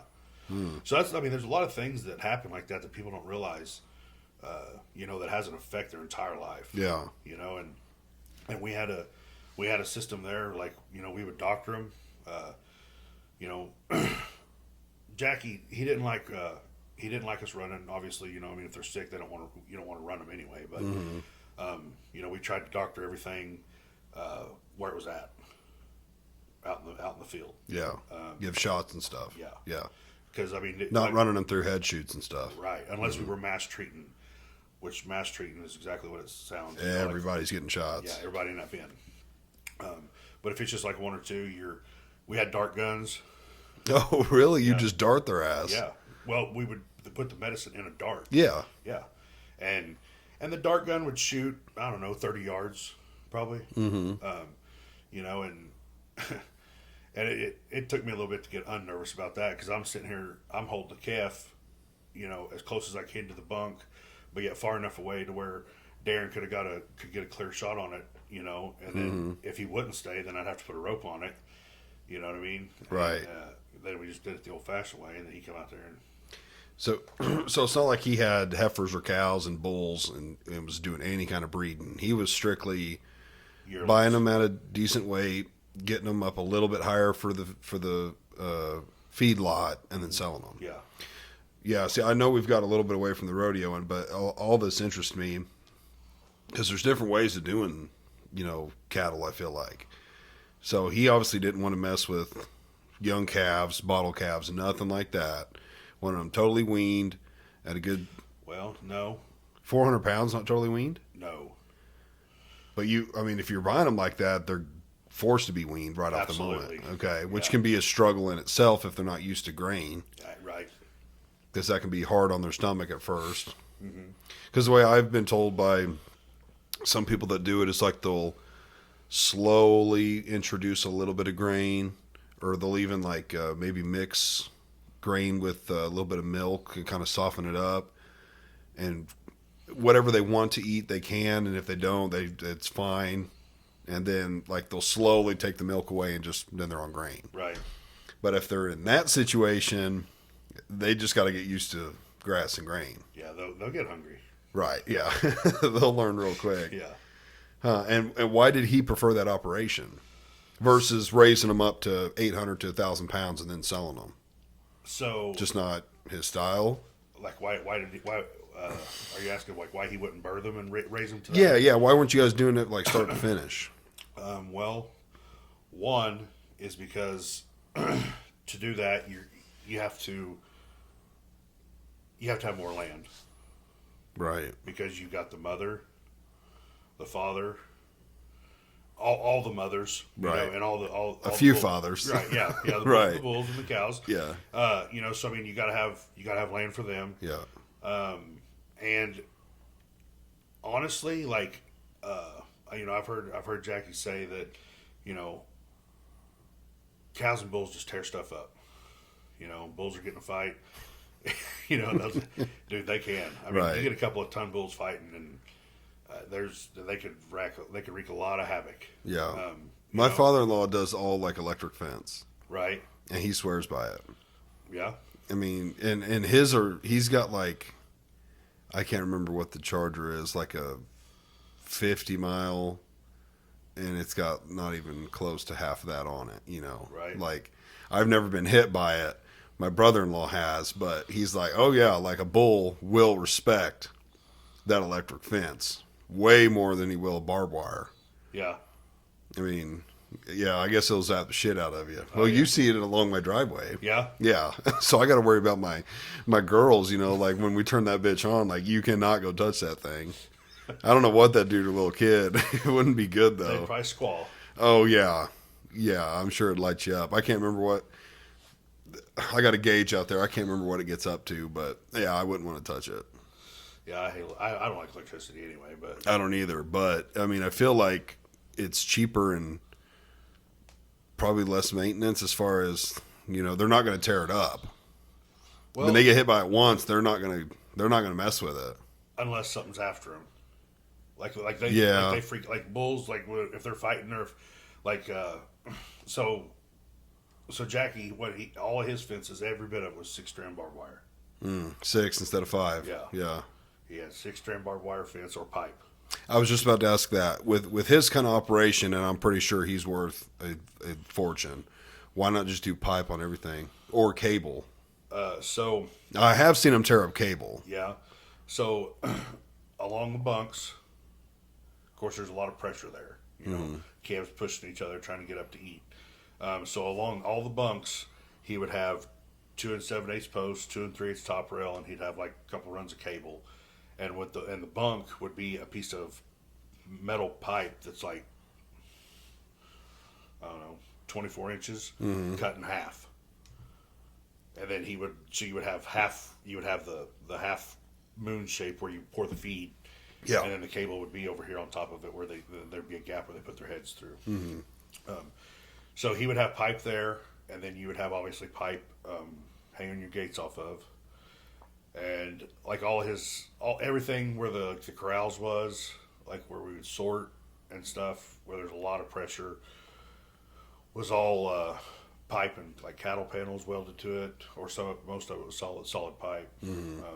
But But the pasture was just barbed wire. pastures, the pasture pins was just barbed wire. Did he do that intertwined thing that would like connect the barbed wire in between each fence post or every other fence post? I've seen that on some other ranches. So you like a T-post here, and the twisty thing in the middle? No. Didn't do that. We didn't have that. No, because those are good, you know what I mean? But if like like his operation, you get a set of calves that's like not weaned or freshly weaned, and we would keep them in the calf barn, what we call the calf barn, for about a week, 4 days, 4 or 5 days to a week. In that pen, whenever they were in the calf barn, like there was zero grass, Right. and we fed it. You could drive through the feed truck, and each gate had a small little feeder welded to it. Mm-hmm. So that's whenever they get introduced to the feed, So they had nothing to eat, Right. and so that's whenever. So it makes it a little easier whenever you kick them out to pasture, Yeah. to a smaller pen. But so you get a set of calves or whatever that, like I said, are freshly weaned or whatever, and they're in that calf barn, and then you turn them out, and they're immediately thinking, "Oh, well, where's mom at?" And they start freaking out and running fences or whatever. Bawling. And if they run through a fence that's got those stays on it, you're gonna have to redo the whole fence because you'll never be able to get that tight again. You'll have to take that stay out to get each strand tight. Tight. Right. So if you're gonna, which the odds are against, or the odds of you having to fix fence on a regular basis was very high. Like I every day I patched something. You know what I mean? Yeah. But Well, then that goes back to knowing he's probably pretty loaded. Why not just do everything with rod? with pipe, Yeah, with pipe. I mean, You'd never have to mess with it, except Yeah. maybe if you wanted to paint it every few years. A hell of a tax write-off for that year. oh my gosh. Because it does cost, but it saves money probably in the long run. You don't have to fix it. And So, man, so let's just. I'm just gonna throw this out here because, I'd have to sit down and figure it. You know what I mean? Right. Like to get even more exactly, but yeah, this is gonna give you an idea of why he don't do Right. solid pipe. So let's say he does pipe and sucker rod, which because cable's okay, you know what I mean, but pipe and sucker rod is pretty permanent, and let's say he does the 2 7/8 post and some, I don't know, 3/4 inch rod. You're looking at probably, I don't know, for easy figuring, and this is low ball, let's just say $5 a foot right. to build it. Yeah, And he's got,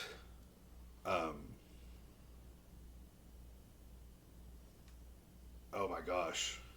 So from the calf barn to the D alley, so he had A alley, B alley, C alley, and D alley. So from the calf barn to the D alley was 2 miles. right. And the B and the C alley had the same amount of pins in it. The ones on the inside, or so there was a road here and a road here. And then there was a fence that divided the back of B and the back of C. Yeah, Okay, these pins were all the same. So he's going to have 2, 4, 6 miles. Plus, you got all the cross fences going between each pin. yeah, And it's probably it's probably not. It's probably a quarter mile from B to C. So there was 10 say there was 10 pins through there. You're looking at, what? 12, see. Well, you're looking at 10 fences at a quarter mile. So there's another 3 miles. And that's just to do the inside. right, So what I'm getting at is you're looking at like 30 or 40 miles of fence right. at $5 a foot.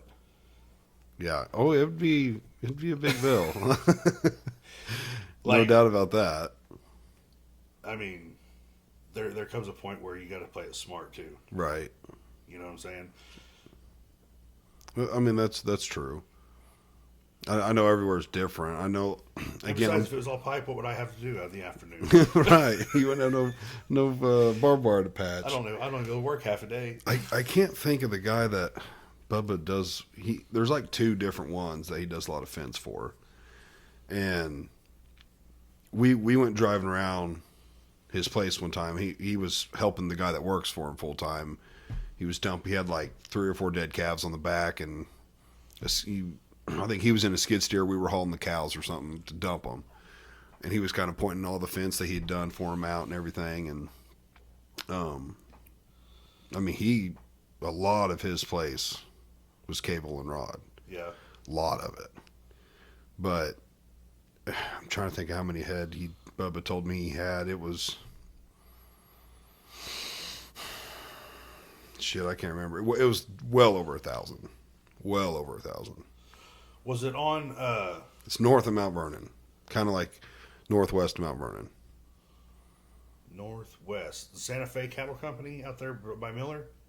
Okay, no, but I believe I'd have to ask my wife. Oh, you're talking about the Goat Ranch? Maybe. No, it's cattle. Well, no, it's called the. Goat Ranch. Called the Goat Ranch. No, it's not called the Goat Ranch. Crap, I can't think of his name. So there's the boy. I mean, he's a man, but there's the boy, and then his dad, which his dad isn't in it as much anymore. But they're like north of Mount Vernon, kind of near. What's that highway going north of Mount Vernon? 97? 37. Maybe it's 37. I can't think of it. I don't know. But they got a massive operation. There's another place that goes, it's M Highway. Yeah. Well, this is the highway right in front of the Walmart in Mount Vernon. Like, you know that light at the Walmart? Yeah, and you turn right. Well, if you're like coming from your way, you'll turn left. Yeah, so like Walmart's on the south, yeah. You would be going north on that highway. Yeah. Goes past like the lumber yard. Yeah. Whatever that highway is. That's 37. Okay, yeah. You go up 37 and then like kind of most of it I think is west of 37 is where all of his land is. Thousands of acres, and the dude's absolutely loaded. As soon as you cross the creek, it's right there on the right-hand side of the road. Let's see the bridge. Yeah. Okay, they're working on that bridge right now. Okay, if you know where that bridge is. Yeah. I think the dad's portion of it's to the right, and he's got like a big ass horse barn. That's Jackie's place. Okay, maybe I am talking about Jackie. That's where I used to work. Yeah. What's Jackie's boy's name? Skyler. That's who I'm talking about. Yes, that's who I'm talking about. Okay, do you know Bubba Christian? Yeah. Drove that blue Ford, and he's a welder? Yes, yeah. That's my brother-in-law. No, it's not. That's who I'm talking about. Get out of here. Yes. Yeah. Skyler, that was the name I was trying to think of. Yeah, he done some work for Jackie while I was there. Okay, he does quite a bit for him still. Yeah. Now, I guess he also has guys he brings in from like Montana or Wyoming and shit, and they build a bunch of fence for him too. Like they'll come in for like 3 to 6 months and just do nothing but that. But when they're gone, Bubba and then his buddy, I don't know. Well, there's another guy named Channing. I don't know if I should be saying all these names, but yeah. I mean, he builds fence for Skyler. Yeah. The kid I was talking about that works 7 days a week. He works for Skyler. So yeah, that's the operation I'm talking about, or one of them. So Skyler runs his operation a lot like his dad. Okay, which one did you work for? Jackie. You work for Jackie. Dad. Okay. Yeah. There's Jackie, Skyler, and Bailey. And okay. They all three, run Joplin Stockyards. Yeah. And I've been over to Skyler's house, to get panels or whatever, know, but and I know Skyler from the cell barn, obviously, Stockyards. I'll have to ask Bubba about you. Yeah. Okay. I was always, you never really could tell which horse I was on. I rode a Palomino a lot out there. Yeah. I rode a big bay horse. Small world. Yeah. Yeah. Yeah. No, I know Bubba. Yeah. I'll be damned. He was doing some work for us, actually quite a bit of work for us on that place he has south of town. I can't remember the name of that farm. Anyway, there was a farm south of town that he had. Mm-hmm. That it's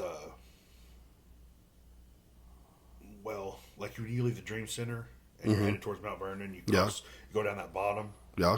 And then as soon as you cross the bottom, across the creek, there's a place on the right. Yeah. That's been dozed off and got fences, and that's all Jackie's right there. Oh, okay. But yeah, that's a big place. That goes from all the way from all the way from 39 to that next county road west. Like where the east. driving range used to be, that bottom? No, the next road over. Oh, okay. Off the highway out in the country. Yeah, Okay, yeah. yeah. But yeah, so yeah, and I need to have you and Bubba on. yeah, That'd be good, yeah. Yeah, because he likes rodeo stuff and welds and cowboy type shit, a Right. little bit, and yeah, yeah. that'd be That's good. crazy. That's the place. That's the farm I was on. Huh. Well, Yeah. yeah, that's what I was talking about. Now that I think about it, it's not the twirly thing that they had the barbed wire on, but it was more like a post that a sign would be on, like a stop sign post. Yeah, They had those in between each post, kind of like with those loop things you put on barbed wire. I don't know what the hell you call them, clips. but yeah, clip. Yeah, they had those clipped on and shit, but yeah, that was the operation. Okay, so you were talking about the dad. I was talking about the boy. Yeah, Because I don't know if Bubba does a whole lot for his dad anymore or ever did, but I know he does stuff for Skylar. yeah. We had some guys in them. They had white Chevy trucks and had red lettering on the side of the truck. Mm-hmm. They did a lot of fence for Jackie Moore also, Mm-hmm. but Bubba did a lot of the welding. I think like they would just come in and do the barbed wire end of it. Yes, that sounds right. Yeah, Bubba would do more of the corrals and any kind of post and Yeah, corner sets. yeah, whatnot, yeah. he did that kind of stuff. Yeah. And I think he does or would build barbed wire fence, but yeah, they brought him in more for that stuff. Yeah. And then there's another guy. I think his name's Channing. He has a fairly good size operation. Just I think on just northern of Jack or Skylar, and Bubba's been doing a lot of cable for him. Yeah. Which so Bubba, he's a good guy and he's good at a lot of shit. It's like anytime I'm wanting to do something to my truck or fix something, I go over to his place. And so one day a couple times actually, I went over there to do stuff on my truck, and he was needing help. So of course I'd help him. And he went over to a place where they had just done some cable, and one of the bulls was trying to get to one of the cows in the pen next to it, and just totally brutalized two of the springs. The Yep. top two springs were just shot, so they had to get two new springs and pull it together, put those on, and then let it go and everything, and he got it fixed. But so that, yeah, I hadn't really seen cable until then. I hadn't seen a lot of people do cable. Yeah. So I did all the cable work up there at the Dream Center actually. Oh, do they have cable? Yeah. So whenever I got there, Pastor Tony, he made a comment about us having to load these steers up because we was going to have a practice roping and whatnot. And I said, "Dude, what?" And he goes, "What do you mean?" I said, "Did I hear you say we're loading the steers?" He goes, "Yeah." I'm like, "Are you kidding me?" Like it's 300 yards from where they're at to the roping pen, and you got to load them. Like that's the most retarded thing I've ever heard. Right. And I was like, "You ain't got panels or something? We can't just put an alley, connecting their pasture to the rope or to the arena?" No. And I'm like, "Go get the pipe. I'll build it." And he goes, "What?" So I drew up a little thing, and I came off where we'd feed them and stuff. I came off the corner of that, and there's an alley, a 16-foot alleyway that goes from where the rope and steers go to pasture. From there, and then it goes to like a little warm-up pen, and then over behind the bucking chutes, I made a gate to run it. They go up in there and they go down. Well, actually, they go up in and then they go to the return alley is what they do. But anyway, yeah, I told Pastor Tony, I said, "Man, that's retarded to have to load these things up and haul them 300 yards." Right. Like, Instead of just letting them walk it. yeah. Yeah. So now you just get them in that little pen where you feed them and open the gate and get behind them and just walk them across, And anyway, yeah, I made all that, and then of course, the pin that connects the alley to the pasture there, they use that to warm up barrel horses and stuff. And it's all every bit of it, the alleyway and the little warm up arena, it's all cable. I think it's it's post and top around. I think there's 4 runs of cable on it, 4 or 5. Well, that's all like the church's stuff. Yeah, Yeah. but yeah, I built all that for him, and we had a guy. He hired a guy with a skid steer to come in and drive the post. Mm-hmm. I gave him the blueprints, and I'm like, all I need you to do is drive the post. I was like, you ain't got to cut nothing, you ain't got to weld nothing, just I said, if you want me to come out here and help you stand post up, I said I will. Just let me know. And he's like, sure. He's like, absolutely. Because I'm free labor, so he could have his other hired hand doing whatever else he had him doing. Right. And I went out there with him one day, and I forget. I used to know it was like 160 posts. I think we had them done in one day. Damn. But, yeah, I just drove them all down, and then I asked a few of the guys, around that was in the Dream Center if they've ever had any welding experience, and there was one guy that did some red iron, structural buildings and whatnot. Like we do. Yeah, well, his was out in the field, so we would where we send ours to get put together. That's what he did, Okay, he literally put them together. Yeah. Welded or bolt? Both. Both. Okay. Yeah, because a lot of stuff's like it's not all bolt together like ours is. Right. Yeah. Like the Boggses. I don't know if around here. Well, they're Charlie's Ken. Yeah. All theirs is like, from how I understand it, on site. Yeah. Like they buy all the red iron, cut it on site, and weld it. Mm-hmm. Yeah, it's all welded. So anytime you see one around here that's like that, you can pretty much guarantee it was a Boggs. Yeah. I put up 2 around here. Welded. Yep. Yeah. There's one over by. They're both over by the Joplin Stockyards. We had a lady or a married couple that wanted to extend their horse barn, and anyway, it's all weld together, every bit of it. Do they stick all that? We did. Yeah. Is it easier to stick or downhill stick welding? Absolutely. Yeah, that's what I thought. Yeah. But that was bigger. That was pretty thick stuff. I mean, it was like. It was I-beams, like, that's what we used for our rafters. Yeah. And our columns were, what was our columns?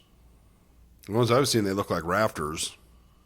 Like there's no, angle coming off of them, and they don't like get bigger. It's just basically a rafter stood up.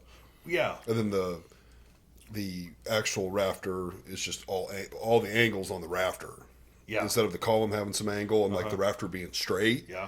It's just the straight rafter as your column, and then the rafter is all the angle. Right. Yeah. Yeah. That's how ours was. Yeah. Yeah. Yep. Which do you prefer, stick over MIG?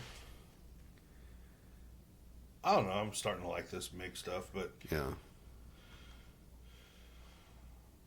Bubba, I'm going to get with him sometime and just weld some stuff around his house, and because he can do both, but he does a lot of stick out in the field, of course. Right. And it's like I've done it before back in middle school. That's how, like at Steel Tech, they asked me if I ever welded. I was like, well, I mean, yeah, I have, but not.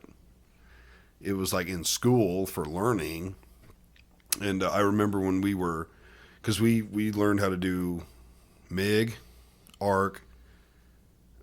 Run a torch and run a plasma cutter. And when it came to the arc welding, I don't know if our teacher just didn't, probably just didn't know a whole lot about it, but they never said anything about like you could grab the stick. So we were all like holding on to the clamp like with a fresh rod and trying to weld from this angle. Instead of grabbing it and being able to have way more control. Right. It was like you didn't have any control until that rod got like to 6 to 8 inches. Otherwise, you're like way up here. A little bit of movement here is a lot down here. Exactly. Yeah. So like I didn't enjoy it, but then I've seen videos and I'm like, oh shit, they're grabbing that thing. We all thought it would burn you or electrocute you. Yeah. Because they never told us otherwise. Right. Makes sense. So I was like, well, shit, that would have been a lot easier and enjoyable, if you had your like hand here and were able to like guide yourself. Right. But so I haven't done a whole lot of it, but I wouldn't mind learning it. Yeah, stick welding's fun. I like it just because. So like at work, our angle is always the same. Like you hold your gun the same angle Yeah. all the time. Yeah. Stick welding is always different. It's always changing. I just saw a thing on TikTok yesterday. Of course, this was talking about flux core, but I'm imagining it might be the same on stick. But you drag flux and you push gas. Yes. Same with stick. You want to so drag it. Yeah.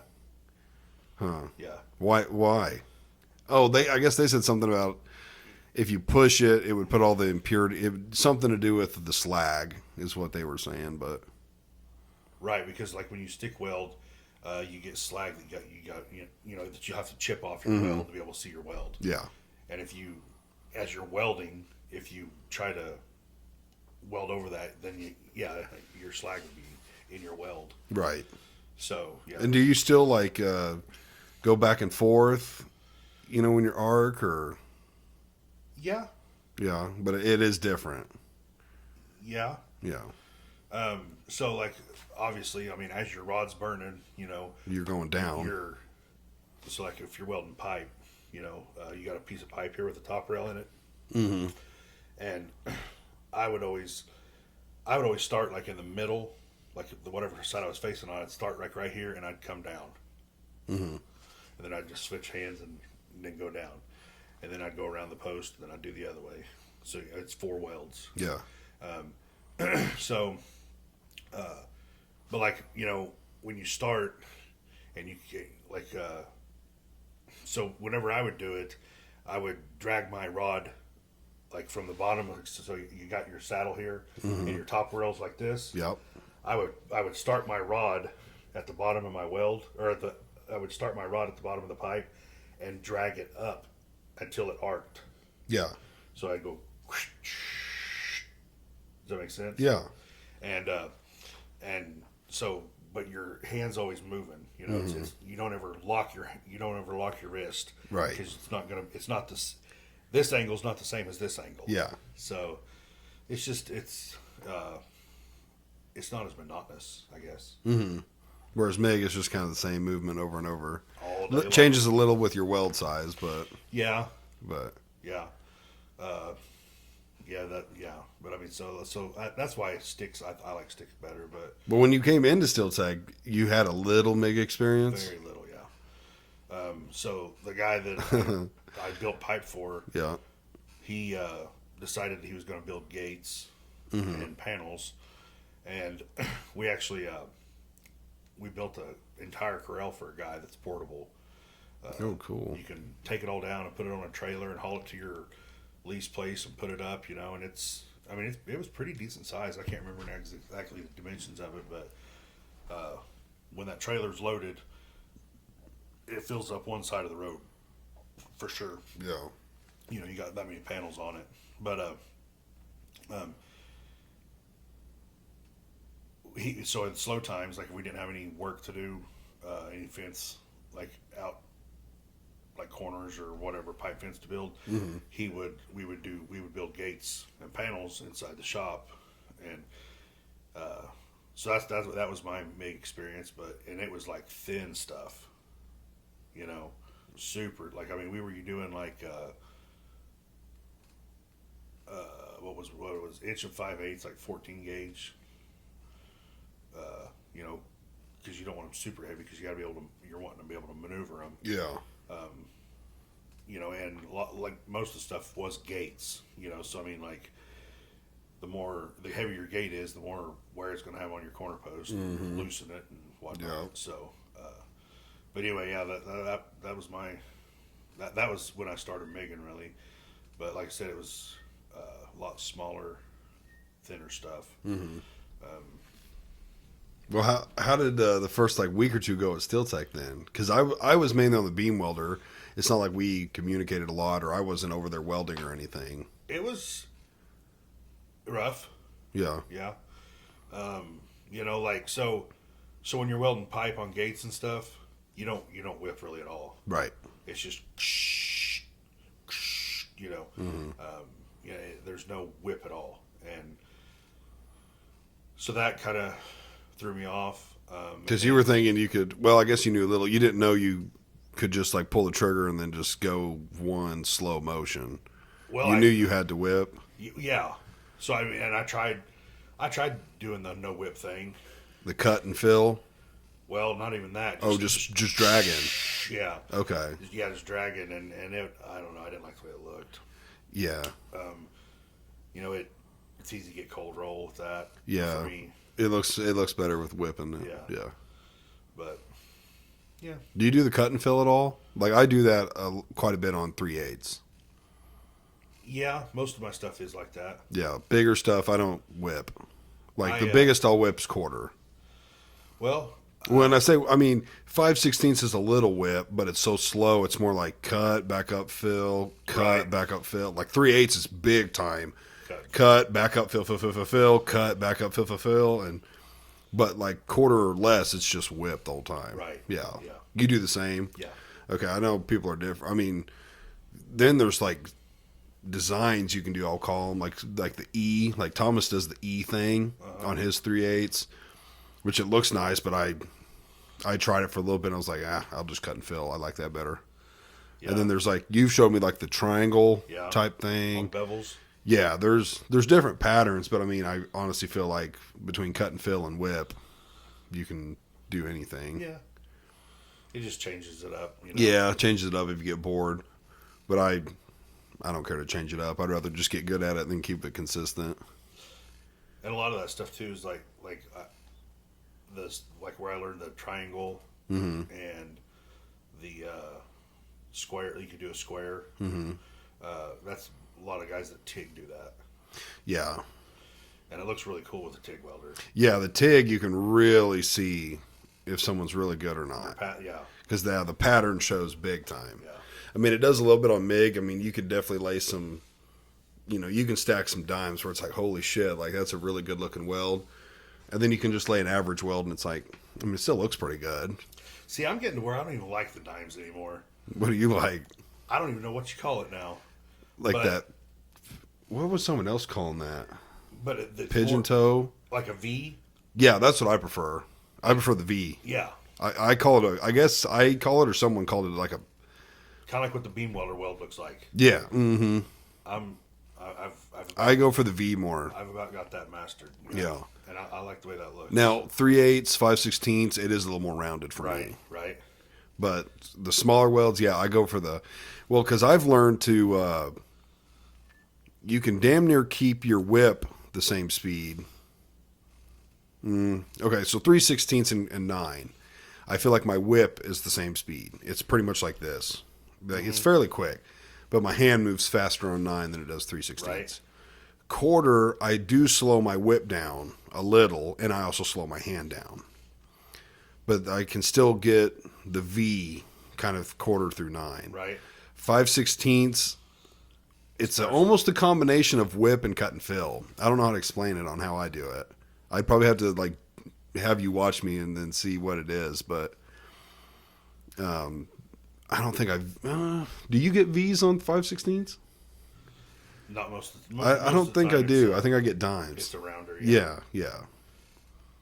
And then there's 3/8, which at first I struggled with 3/8, dude. I was getting cold roll like crazy, but I realized I Cold was roll on the bottom and under on yeah, the top. yeah. I realized I was filling way too long, Yeah.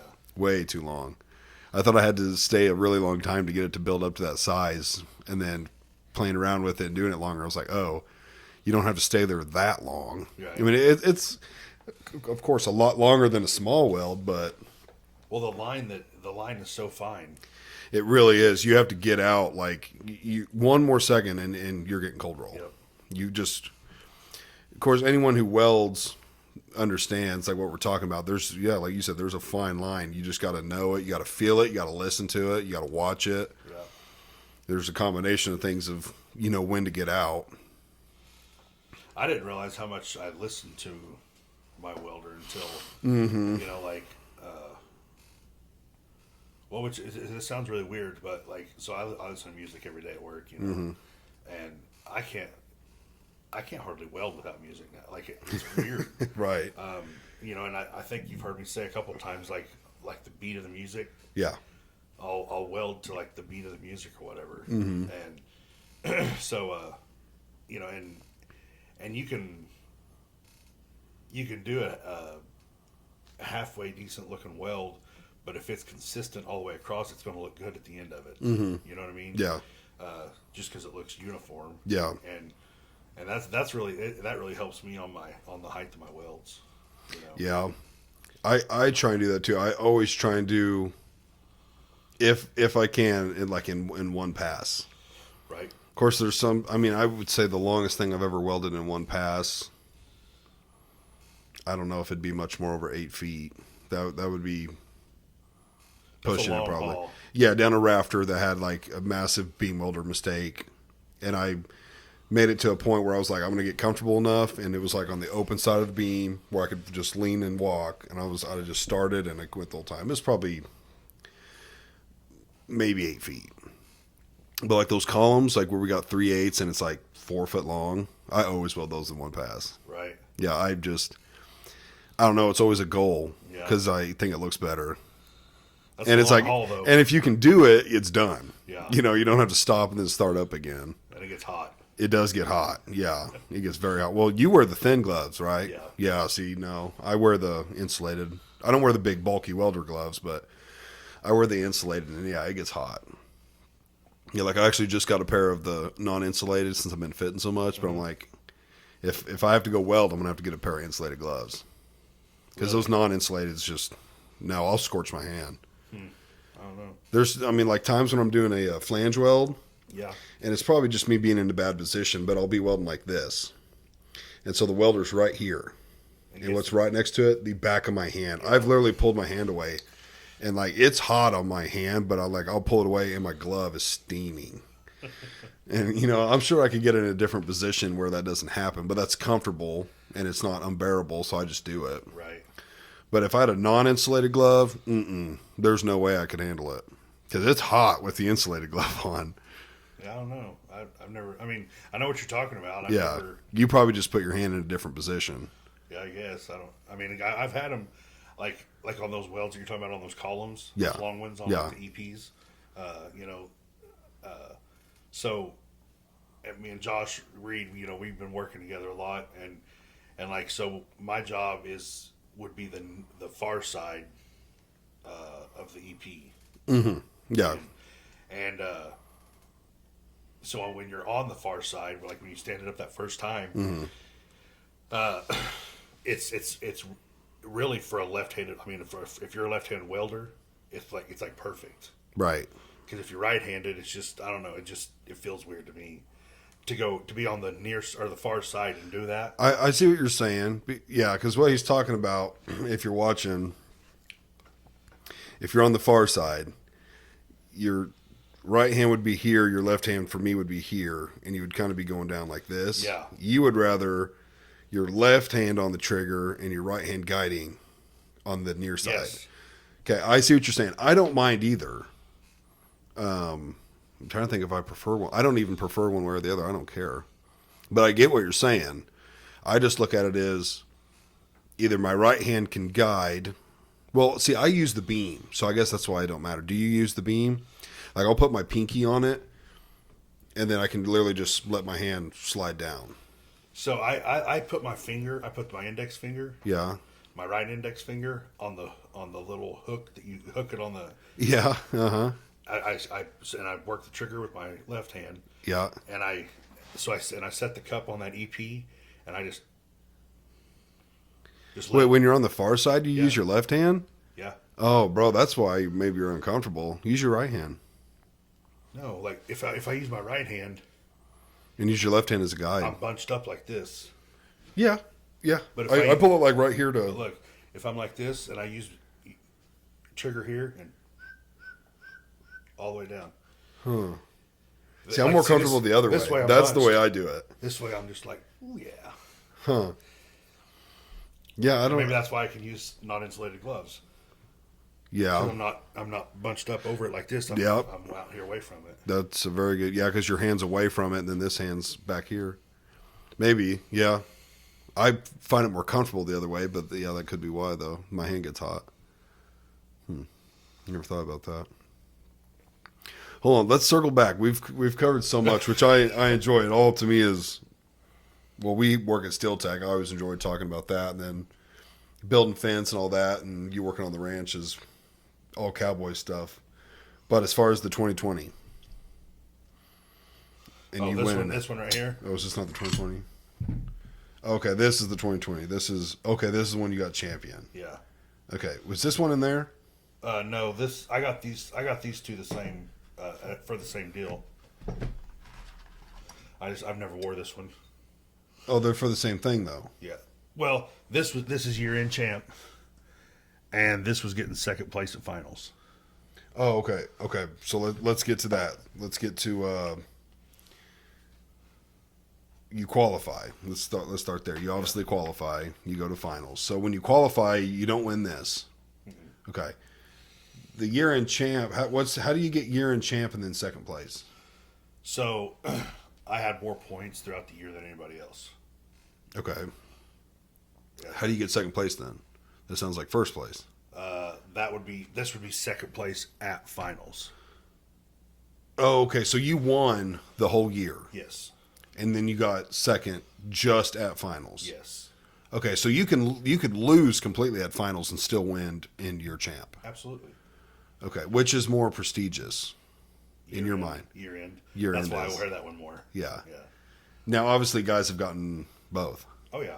Yeah. Which, I mean, second, that's pretty damn impressive, too. Well, okay, so there's a story that goes with Let's this. hear it. Let's hear it. All right, so I would have won first at finals and year end. Hands down, I know I would have. But, so, lost my train of thought. Okay, so the finals was a Friday night performance, and then there was 2 performances on Saturday. And I get home from work, from the ranch, and I stop at the house, and I grabbed me a pancake out of the fridge, put some peanut butter and jelly on it, and a glass of milk, grabbed my hat, and was headed out the door to go to finals. And there was 2 sheriff deputies pulled in my driveway. And so I backed back in the house. And I told my daughter Laramie, I said, hey, go see what those guys want. And so I'm sitting in the living room, and she comes back in like 3 minutes later. She said, they want you. I said, for what? She said, well, they have a warrant for your arrest. And I said, no, there ain't no way. So I go to the door, and I'm like, what's going on? And they said, well, we have a warrant for Brandon Reynolds. Are you Brandon Reynolds? And one of the cops knew me, and one of them obviously didn't. The one that didn't know me asked me if I was Brandon Reynolds.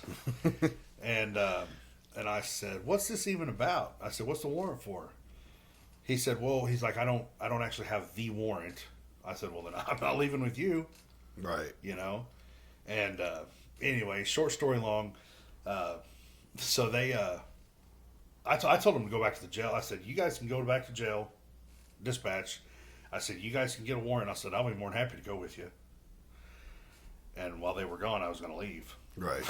And Right. they didn't leave. And so finally, They brought the warrant to you. well, about an hour and a half later, well, about an hour probably. I was probably on not really a standoff, but I mean, I wasn't leaving with them.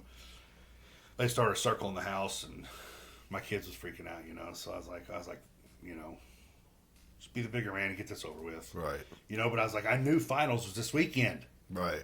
and I was livid. That's what I was more mad about than anything. Yeah. And I still had no idea what this was about. Till this day. No, I do now. Oh, okay. So I ended up having a failure to appear, which I had a court date and I didn't go to it. That's how you get one. Now, mind you, this is 2020. COVID is going crazy, right? So, and I had court cases that all of them had got pushed back or pushed till after the first of the year, but one. And I had no idea about it. My lawyer didn't know anything about it. Like, I mean, it was something that squeezed by all of us and we didn't know. Right. And so, I mean, it was a legitimate thing, but yet it was a bogus thing, you know? And anyway, so I get to jail. And they booked me in, and I go to CPOD, and I'm sitting there like, well, before I left, I told my mom, and my kids, I'm like, look, guys, finals is this weekend. This is Friday. I'm not seeing a judge till Tuesday. We all know the routine. Friday's a bad time to get thrown in jail because you're sitting there 4 days no matter what before you see a judge. Right. Guaranteed. And you can't wait. You can't bail out. Well, yeah, you can, but I've got a $15,000 cash only bond for a failure to appear, which seems ridiculous. You know what I mean? Right. Like that's like they wanted me to stay in there. Right. And anyway, so I'm sitting there, and I ended up staying the night, and I missed Friday night's performance. And I'm sitting there in the jail Saturday morning about 9:30 or 10 o'clock, and the CO comes back there and says, "Hey, Reynolds, grab your stuff, you're leaving." I said, "What?" I walk outside Berry County Jail, and my mom and my grandma are sitting up front. They had rounded up enough money to bail me out. It is 10%, right? No, that's cash surety. Oh, they rounded up 15 grand. Yeah, Holy shit! 15 grand. Wow. And they get that back. Right. Obviously, once you go to your court, and your charges and your you get sentenced or whatever, and then your court cost, if there is any, gets paid out of that money. Mm-hmm. But then it's never that much, But then they'll cut you a check back for whatever. Yeah. Which so grandma and mom got all their money back, and and so I go home and I grab all my stuff and I hop in my truck and I call Brent. And first let me back up. So when the cops show up at my house, right, I send my daughter out to go see what they want, and I call Brent. And I'm like, "Hey, Brent," I said, "I'm probably not going to be at the rodeo tonight." He goes, "What?" He's like, "It's finals." And I said, "Yeah, tell me about it." He's like, "What's going on?" I said, "Well, I got 2 sheriff deputies in my driveway." And I said, "I'm pretty sure that I'm going with them." Mm-hmm. And he goes, "Oh, no, dude." He's like, "You've worked so hard all year long." And I said, "Yeah, tell me about it. I'm mad too." Right. And anyway, so I called Brent Saturday about 10:30, and I'm like, "Hey, man," I said, "I'm headed to Carthage." He goes, well, come on, And anyway, so why I ended up with second place is because I only got to throw 2 steers that weekend. They wouldn't let you make up for Friday? No. Because it's a more strict rules and Well, all that. Brent tried. Brent was like, he said, "I'll tell you what I'll do, Brent." He called me back. He said, "I've been thinking," and he goes, "Man," he said, I hate to see you miss out on this, and he's like, "Let me talk to all the other shoot doggers and see if they have a problem with it. If they do, then we're not going to do it. But if everybody's cool with it, then we'll let you throw all 3 of your steers on Saturday, or that way it's fair." Right. None of them wanted me to do that. And were these guys that you had helped in the? Wow. Yeah. Damn, that's shitty on their part. It is. But we and you both know why. Right, but I'd remember that. Oh, I did. Yeah, you ain't getting no more fucking help from me. Well, it's and I've not been back. Right. You know what I mean? But it was because like I thought those guys were my buddies. Right. And like I said, obviously the guy that got first was one of the ones that didn't want me to do it. Mm-hmm. You know what I mean? Because he knew that if I'd have thrown all 3 steers, that I would have got first. Right. So, but anyway, that's why I ended up getting second place at 2020 finals. Damn. Did you already have the end year champ secured? Oh yeah. Yeah. So even if you didn't go to finals, you had that for sure. Absolutely. Yeah. Damn. But I still wanted to go to finals. Yeah, what I mean? And get first. Absolutely.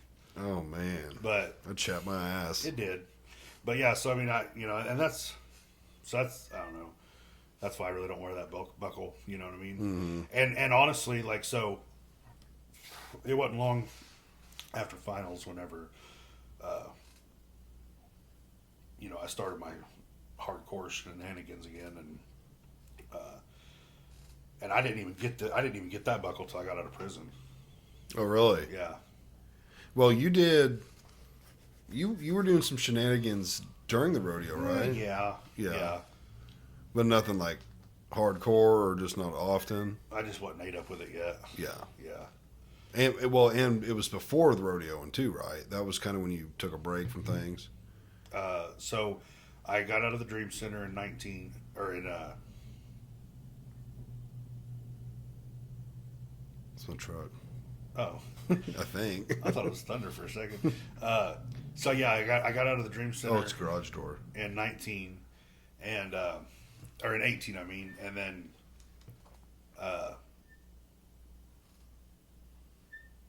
yeah, so then, and then I was clean for a year and a half, but like we was talking about, like, so my truck that I drive every day, you know, and rodeo, so rodeo's not like for everybody, I mean, it's rough on your body, and especially like me working as many hours as I was. So, when I bought that truck in 2019, whenever I was working at the ranch. I bought it in 19 in like March, it seems like March or April. And it had like 230,000 miles on it. In 2019, it had 230,000 miles on it, and it's got 399,000 on it right now. Dang. A lot of that from rodeoing. A year of that since I've had it, I didn't drive it at all because I was incarcerated. Right. It just sat in a barn. So 19, 20, 21, 22, 23, 20. So yeah, Dang. 3.5 years. I put almost 200,000 miles on it. Just rodeoing, Yeah, mainly. Yeah, that's a ton of driving. yeah. But I mean, and I was driving. I think it was like 57 miles to work. It was 57 miles from my house to the ranch one way, Yeah, because you're talking Cassville to north of Mount Vernon. north of Mount Vernon. It's 57 miles one way. Dang. So I mean, I was driving that 7 days a week. What even made you want to do that? So when work at the ranch, Yeah. It's a decent drive. yeah. So when I got out of the Dream Center, Pastor Tony, Pete Fontana, For the name. he's a roper. They're the ones, and Dick Bushman. All three of those guys kind of helped land me the job with Jackie. Mm-hmm.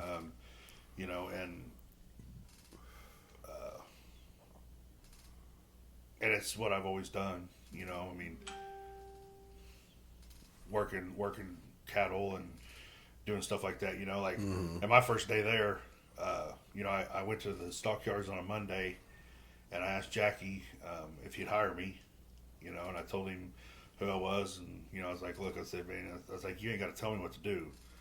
I was like, you tell me what we're going to do, and I said, I'll just jump right in. I was like, you're not going to have to explain nothing to me. Mm-hmm. I mean, it'd take me a minute to figure out your system and what you do for what works for you. But I said, other than that, I said, I'm gonna, you'll see. And anyway, he's like, all right. He's like, be at the house, or he's like, be at the horse barn at 4 o'clock or something, like 3:30 or 4 o'clock in the morning. And I was like, where's that at? And he's in there buying cattle, And he's like, go talk to Bruce. He'll tell you what to do. I'm like, well, who's Bruce? Right. And so anyway, so I go find, and Bruce gave me directions, and anyway, I showed up there, and we worked like almost 900 head of calves that day through his setup over there. Mm-hmm. And it's hydraulic chute, and and my job, obviously, I was the new guy, so I had to go get the calves, bring them to the tub, load them in the alley, and they didn't have to wait on cattle. I mean, Mm-hmm.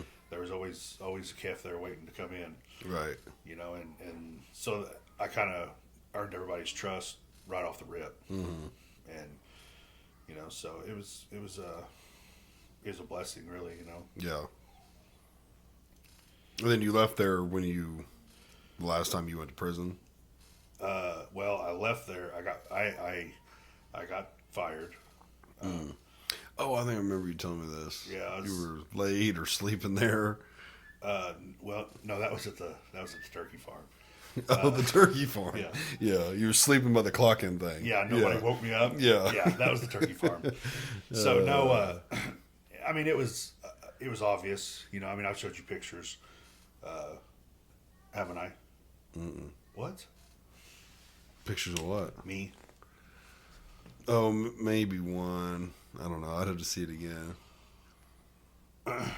Basically, you were back on the stuff Oh yeah. and working for her.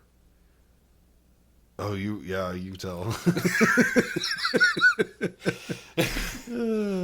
Not only am I skinny, but I've got a headlamp on. It's in the middle of the daytime, right? Right. But anyway, so obviously you could tell I was on drugs. You know what I mean? And yes, I was doing drugs at work too. You know what I mean? And I think it was. I don't know this, but I mean, it was almost like people knew what I was. I mean, they just knew what I was doing. You know what I mean? And so I got called into work one day, and I was actually at the yards and just working. You know, just doing my thing, and Bailey comes back here to me and says, "Hey, Brandon," he's like, "Come here, I got to talk to you." I was like, "All right." So we walked up front and went in the office and. He's like, "So how long you been using it?" And I'm like, "What?" You know? He caught you off guard. Yeah, like straight up, you know. And I told him, I said, "Well, for a while, you know, and you know, he truly cares. You know what I mean? He really did, and I missed the boat. I had every opportunity to turn my life around right there. You know, he asked me what I had, how much I had, and you know, he offered to buy it off of me and then flush it down the toilet, so I wasn't out no money. Like, Who's Bailey? That's Jackie's son. Oh, okay. Like he's a good dude, Right. and you know, and like I said, I mean, I had every opportunity. I said, no. I said, I don't expect you to do that. You know, of course, I just didn't want to get rid of it. Right. You know, and that goes back to, you know, not. I don't want to say take advantage, but I don't take the step forward whenever the opportunity is given. That, you know, that's all it amounts to. Right. You know, but Bailey's like, man, he's like, you know, he's like, you're better than this. You know, he's like, you're a solid dude. You're a heck of a worker. You know, I've heard nothing but good things about you. He's like, this is the only negative thing, you know. And he's like, I need you to go take a drug test. And I said, why? Right. Like, why do I need to go waste my time and do this? You know? Right. And he's like, Was that a thing they were doing for cowboys? Well, it was for the company. I mean, they had to have legal, so I couldn't sue them. They were just covering their butt, basically. Right. But they had to have it on paper that, yes, I failed the drug test, and they had grounds to fire me. You know, but now, like I've told Jackie Moore happy birthday every year. You know, and we still have a relationship. I've made amends with him. I apologized, and you know, he's like, hey man, it's cool. You know, he's like, I don't think anything less of you. I'm glad you got your life turned around now.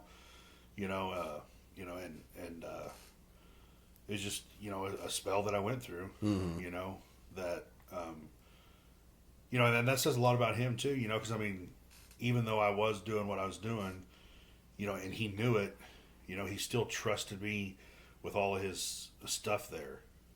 You know, like I mean, I wasn't a thief. You know what I mean? I did it because I was so wore out. Basically, you know, I mean, I couldn't keep up. Right. Between all the work, the rodeos, and doing everything. You know, I mean, Right. Couldn't do it. You know, Now you're on that T, baby. right?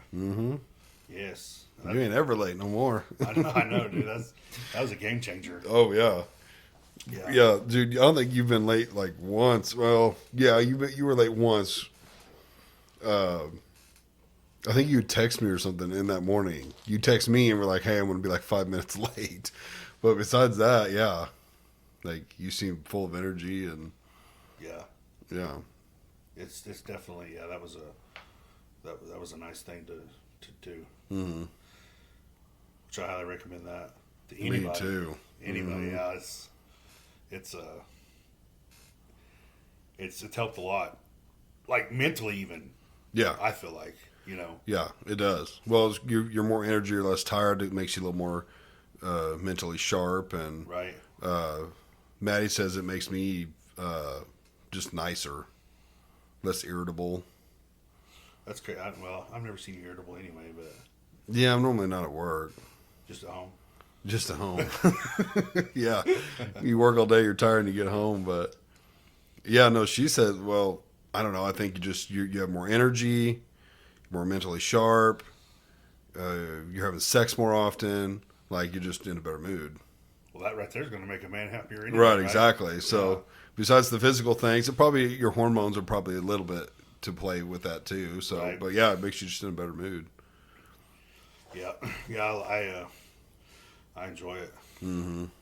It is a game changer. It really is. Especially, like, I mean, they've got me on once a week now, so You doing 1 a week, 1 meal, 1.5. 1.5 a week. Yeah. All right, that's pretty good.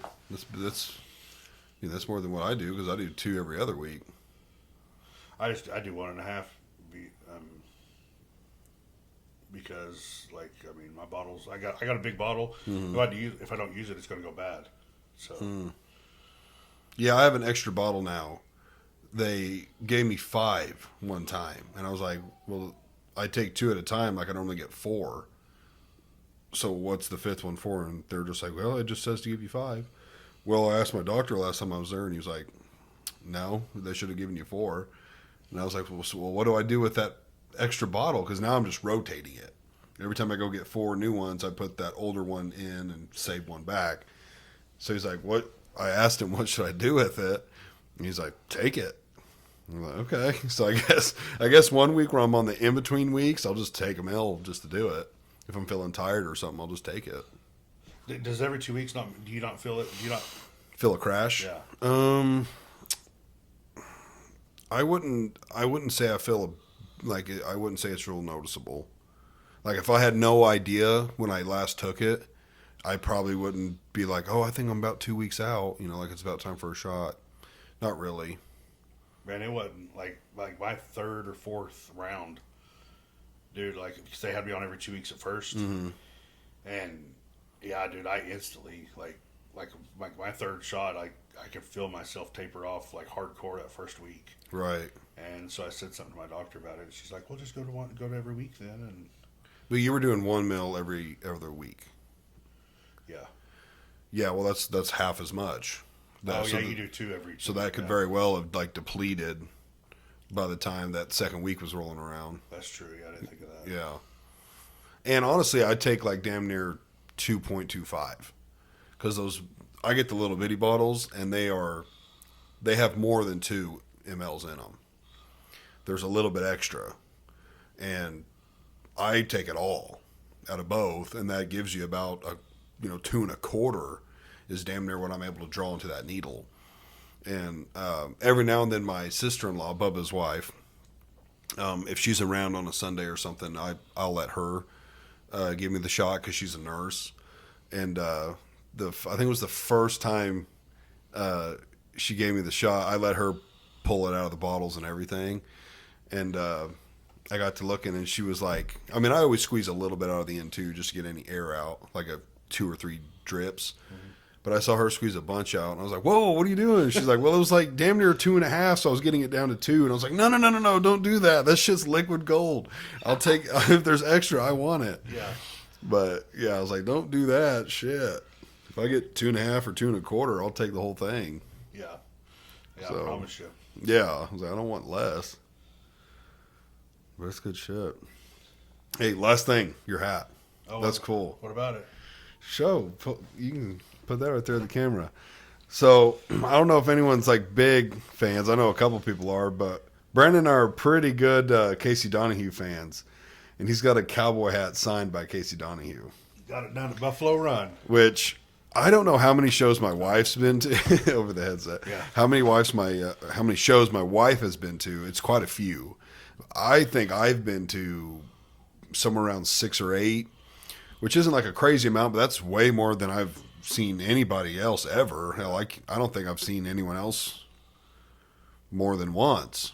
You know, I want to go see Parker McCollum like as much as I can. He was just down in Rogers, and I didn't realize it, but yeah, I've seen Casey a bunch, and I know you've seen him a ton. What do you think your number is? Gosh.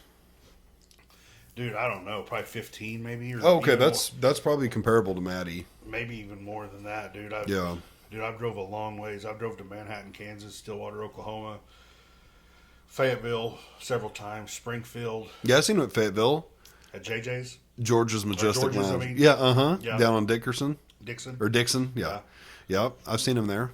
I've seen him at George's. I've seen him at JJ's. I've seen him at. I've seen him at Buffalo Run twice. Yeah, I have too. Seen him at Midnight Rodeo. Yep. Yep.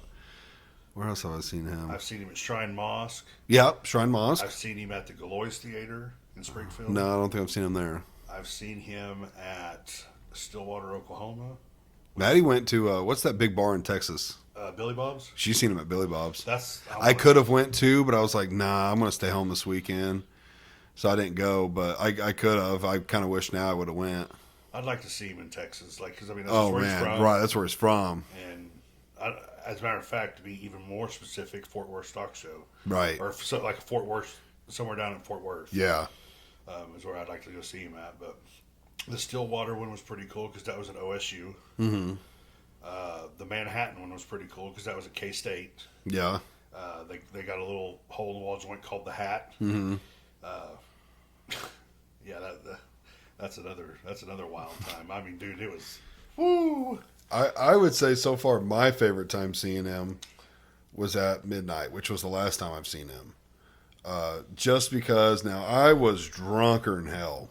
I had been drinking before we left the whole way up there. We get to the bar. The first thing I order is a double Vegas bomb. I buy a bucket of beer. I mean, pretty damn hammered. So I don't even know if this was real, but it sure felt real. At one point, we played pool the whole time on the side. Uh-huh. We weren't even out there like really watching him. We were just listening, drinking, hanging out. And I'm playing pool. And at one point, my brother-in-law was playing with me. It was his turn. And he was talking. So like I was just waiting. And I was leaning on my stick and watching him sing. And next thing I know, I'm kind of head bobbing. And he's looking in my direction. And I go like this, thinking, I'm so fucking drunk. I'm thinking he's looking at me. I go like this, and he kind of like points and goes like that towards my direction. I'm thinking, did he just fucking look at me? Absolutely, Like, I guarantee you. I bet he did. I really felt like he did. Now, I told my wife, I was like, he just fucking acknowledged me. Like, he was looking at me. I was all pumped and shit. I was so drunk. But, yeah, that was a really good show. But at that same show, my brother-in-law, he always carries. And he carried into the bar. Which I told him before we went there. I was like, and he knows, but I'm like, dude, do not do that. That's a huge no-no. And we didn't know at the time, but apparently the bartender had noticed it. And so they sent somebody to walk past him and like bump into him and see if they could feel it. And after it all happened, Ian was like, I knew at that moment when that lady bumped into me, he's like, I could tell like the way she put her hand on me. He's like, I knew what was going on. But so they did that and confirmed he was carrying. And I'm about to shoot Pool, not the gun. I'm about to shoot Pool. And next thing I know, these three big motherfuckers, I mean, your size or bigger, surround him. And I look over and I'm like instant fight mode because it's my brother-in-law. And I'm like, what the fuck? So I'm ready to fight. Bubba was there too, but I don't know what he was doing. But so I'm like, it's 2v3. So I like slapped my hand on one of the guy's shoulder. And I'm like, what the fuck is going on here? And I'm so drunk. I mean, they had security shit on, but I'm not paying attention. And he's like, we're security. Like, he's got a gun. And I was like, oh, fuck. I was like, never mind. You're good. I already fucking told him don't do that. But, yeah, I was ready to fight. I was like, we're going to tussle real quick. But nothing happened. They actually let him back in. Like, there was a door right in the back. Yeah. They were like, go out the door, put it in the truck. come back around. We'll check you and we'll let you back in. They were super cool about it. That's good. And they were cool with me too. He came up to me afterwards, and I was like, "Oh yeah, I'm sorry, I didn't know what was going on." And it's like, "I'm a little drunk," and he's like, "No, you're good, bro. We get it." And I was like, "Well, I get it too. I thought someone was jumping him, like they were about to beat his ass." So That's what I'd have thought. I was ready to fight, and he's like, "No, we get it, we get it." But yeah, they let him back in. It was all cool. That was cool. I mean, It was fun. It was a fun little experience. So I got a little experience from Midnight Rodeo, Casey Donahue. So a buddy of mine, he got me a. Well, actually, I guess I did a little bit of Big Well in here too, but I was so spun out. I went to work there because it was closer to some sales that I had, and they just met me there. Yeah. Type deal. Anyway, so anyway, I meet this guy. I go in the bathroom, and at Midnight Rodeo, and there's this huge dude standing there taking a leak. I think I told you this story. Maybe it's starting to sound familiar. It's just really funny, so I got to tell it. But anyway, so I mean, like when I say huge, I mean like, dude, he's way tall, Right. And I mean, he is just chiseled, Yeah. And I look over at him, and I'm like, "Well, the water's awful cold over here. How about your side?" And he just kind of rolled his eyes, but I mean, I broke the ice, you know what I mean? Right. He goes, "That's a pretty good looking hat you got." And I said, "Well, thank you." And he goes, "You mind if I take a picture wearing it?" I said, "Well, it comes with a cost." So that's what I always tell everybody, I mean, you're not going to wear my hat in a picture for free. Right. Maybe, and it's always usually something stupid. It's not like money or Right. a favor. But anyway, so he goes, "Well, what do you want?" I said, "Well, I'll tell you what." I said, "I'll let you do it," but I said, when we walk out of here, I said, "Follow me up to kind of where I'm hanging out." I said, "They're up there by the tables, by the bar, And I said, "I'm going to kind of cause a little bit of a scene." And I said, "We're going to arm wrestle each other." And I said, "You're going to let me win." Dude, this guy's got like 24-inch arm. Maybe not 24. They're huge. Yeah, he's massive. He's huge. Right. And he goes, "All right, bet. I like the way you think." And he kind of had this little grin on his face. And I'm like, "Yeah, this dude's cool. I can already tell." Right. And it was his birthday. That was the reason why he was there. Was his birthday. Right.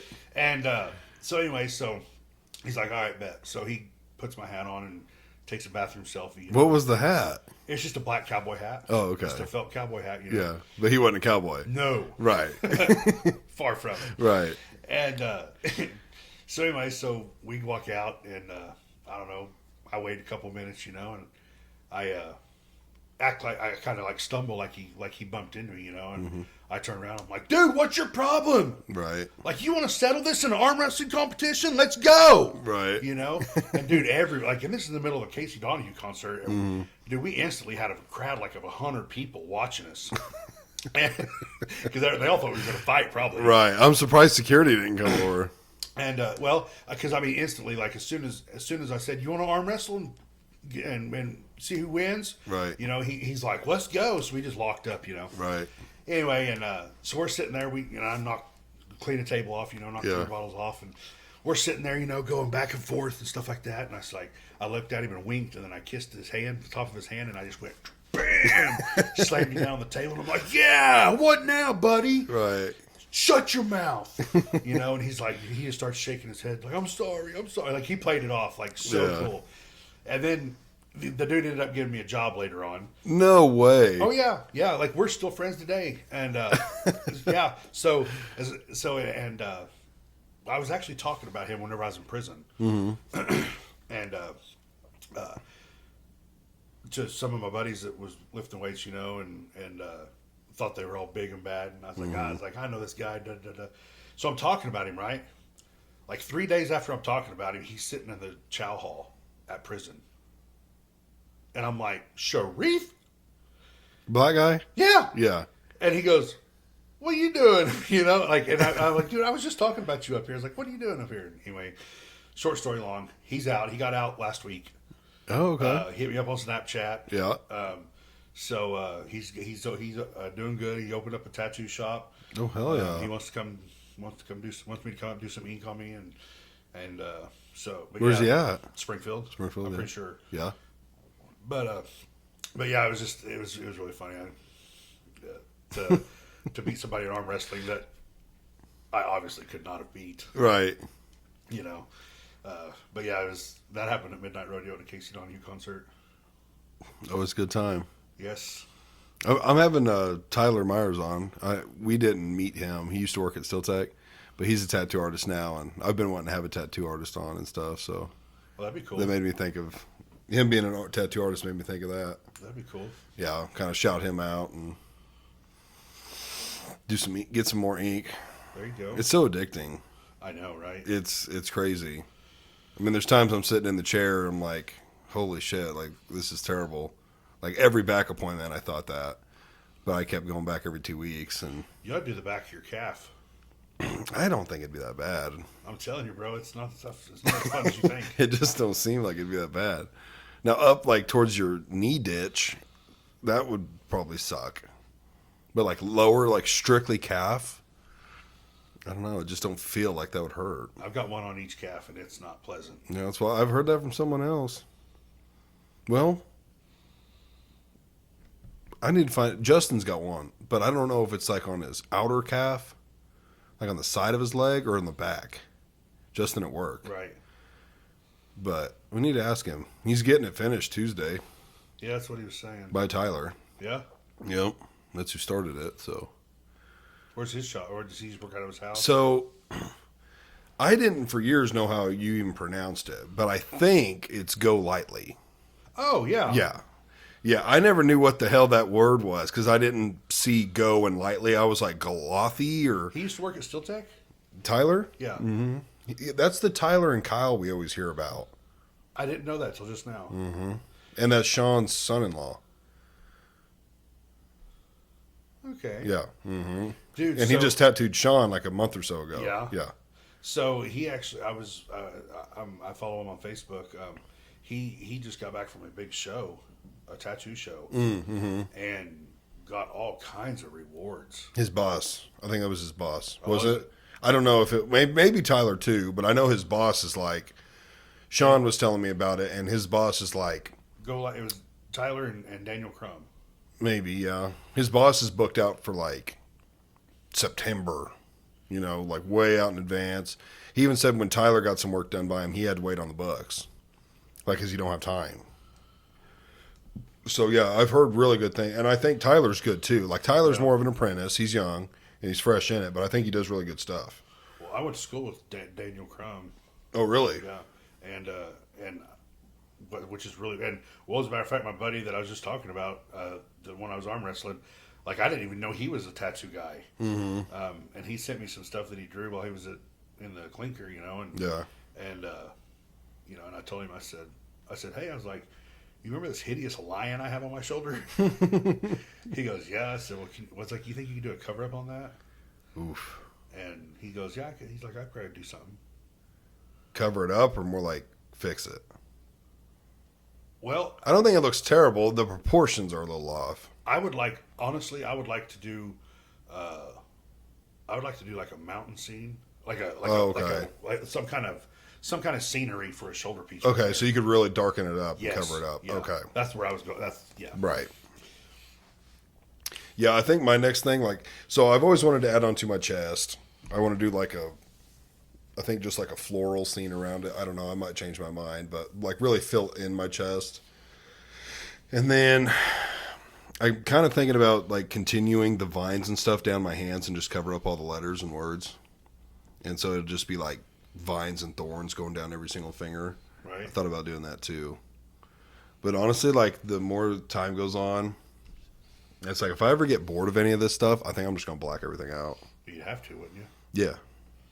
But that, I'm like, I don't know, like constantly thinking about like, that looks kind of cool. I used to think it looked retarded as hell. I was like, why would someone black all that shit out and just have black arms? But I'm like, the more I think about it, I'm like, I don't know, it seems kind of cool. And you could always go over it with white, if you got bored of that. I've seen some sick white ink over black. Yeah. It looked dope. But I'm like, yeah, I could see myself maybe if I ever got real bored, it was just like, I'll just black it all out. I I mean, don't know how I feel about that. blacking all your stuff out. Yeah. Why? I don't know. Like I like all my stuff. Like it's not that, but like I've had like Imperial the other day. I don't know. We were talking about tattoos or something. I think I brought that up, blacking shit out, and he's like, "No, dude, your tattoos all look cool." And I was like, "Well, yeah, but you barely look at them. I look at them every day." So like every now and then, it's like, "Well, what would that look if it was black?" You know, like that shit just runs through my mind. It'd look black. Yeah, it would be totally black. It'd just be blacked out. Yeah. But also, it's like I haven't been like the last tattoo I got was my Chiefs one. I got some Roman numerals added for our last two Super Bowls, and the time before that, I tattooed myself. The time before that was back when I was still at Turner. I was getting my back done. It's like it's been a minute since I've got to go and book like a big piece, and I miss that. It's hard to explain because they hurt. I mean, you're lying if you say they don't hurt. Now, Right. some of them don't hurt that bad. Like anything on your outer arm is pretty easy. Sometimes you literally will go numb, and it's almost just like a massage. And there's times like, oh, that either doesn't hurt or don't hurt bad. But overall, they do hurt at least a little. Yeah. And then some are worse than others. Like, my fingers are the worst I've ever gotten. I could see that. They don't last very long, but as far as intensity, they're a 10. My sternum, like my whole chest piece, but basically the sternum was like brutal, absolutely brutal. My back was pretty brutal. But then like my hand, the back of my hand, that wasn't that bad. I was really going into that appointment like ready to sweat and, face some demons, and it didn't hurt. Under each side of your Yeah, arm. that shit hurts. Yeah. Yeah, that hurts, yeah. And your ribs. No, I don't have one on the ribs. I want to though. I you want to know? get I want to get a rib piece eventually. But I was talking with my artist that does a lot, and I was like, man, I feel like I'm too fat for a rib piece. Like I don't know about tattooing like my stomach and shit. And he was like, he's got a little bit. He's not as big as me or you, but he's a little more ample. And he was like, oh man, I look at it the opposite. He's like, I tattooed everything so you couldn't tell I was that fat. And I was like, I guess maybe that makes sense. Yeah. Yeah, there you go. But yeah, the ribs I've heard are pretty brutal too. But they're just addicting. But yeah, I want to have him on and just talk to him about it and shout him out. And I got a rib piece over here on this side I done in county. With Pretty with rough. a single needle, yeah. single needle. And it's script, so yeah. Yeah, no thank you. Well, I think we're going to wrap this one up. All right, man. We need to take a funny picture.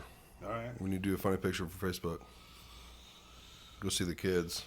See what they're doing. I hear them. Yeah, I hear them too. Probably wanting to see Dad, ain't they? Probably. Who knows? We'll go find out. All right. All right. Well, guys, thanks for watching and listening. Follow me on Facebook and Instagram. And also, I haven't checked Spotify, but I am up to 50 subscribers on YouTube. So it's kind of like a first little milestone. So thank you to everyone that is subscribed. If you're not subscribed, please go do that. Hit the like and share button, all that stuff. Share it on Facebook, and just keep watching and listening. And Brandon, thanks for coming out. This was another fun one. Yes. It was always. good. All right. See you guys.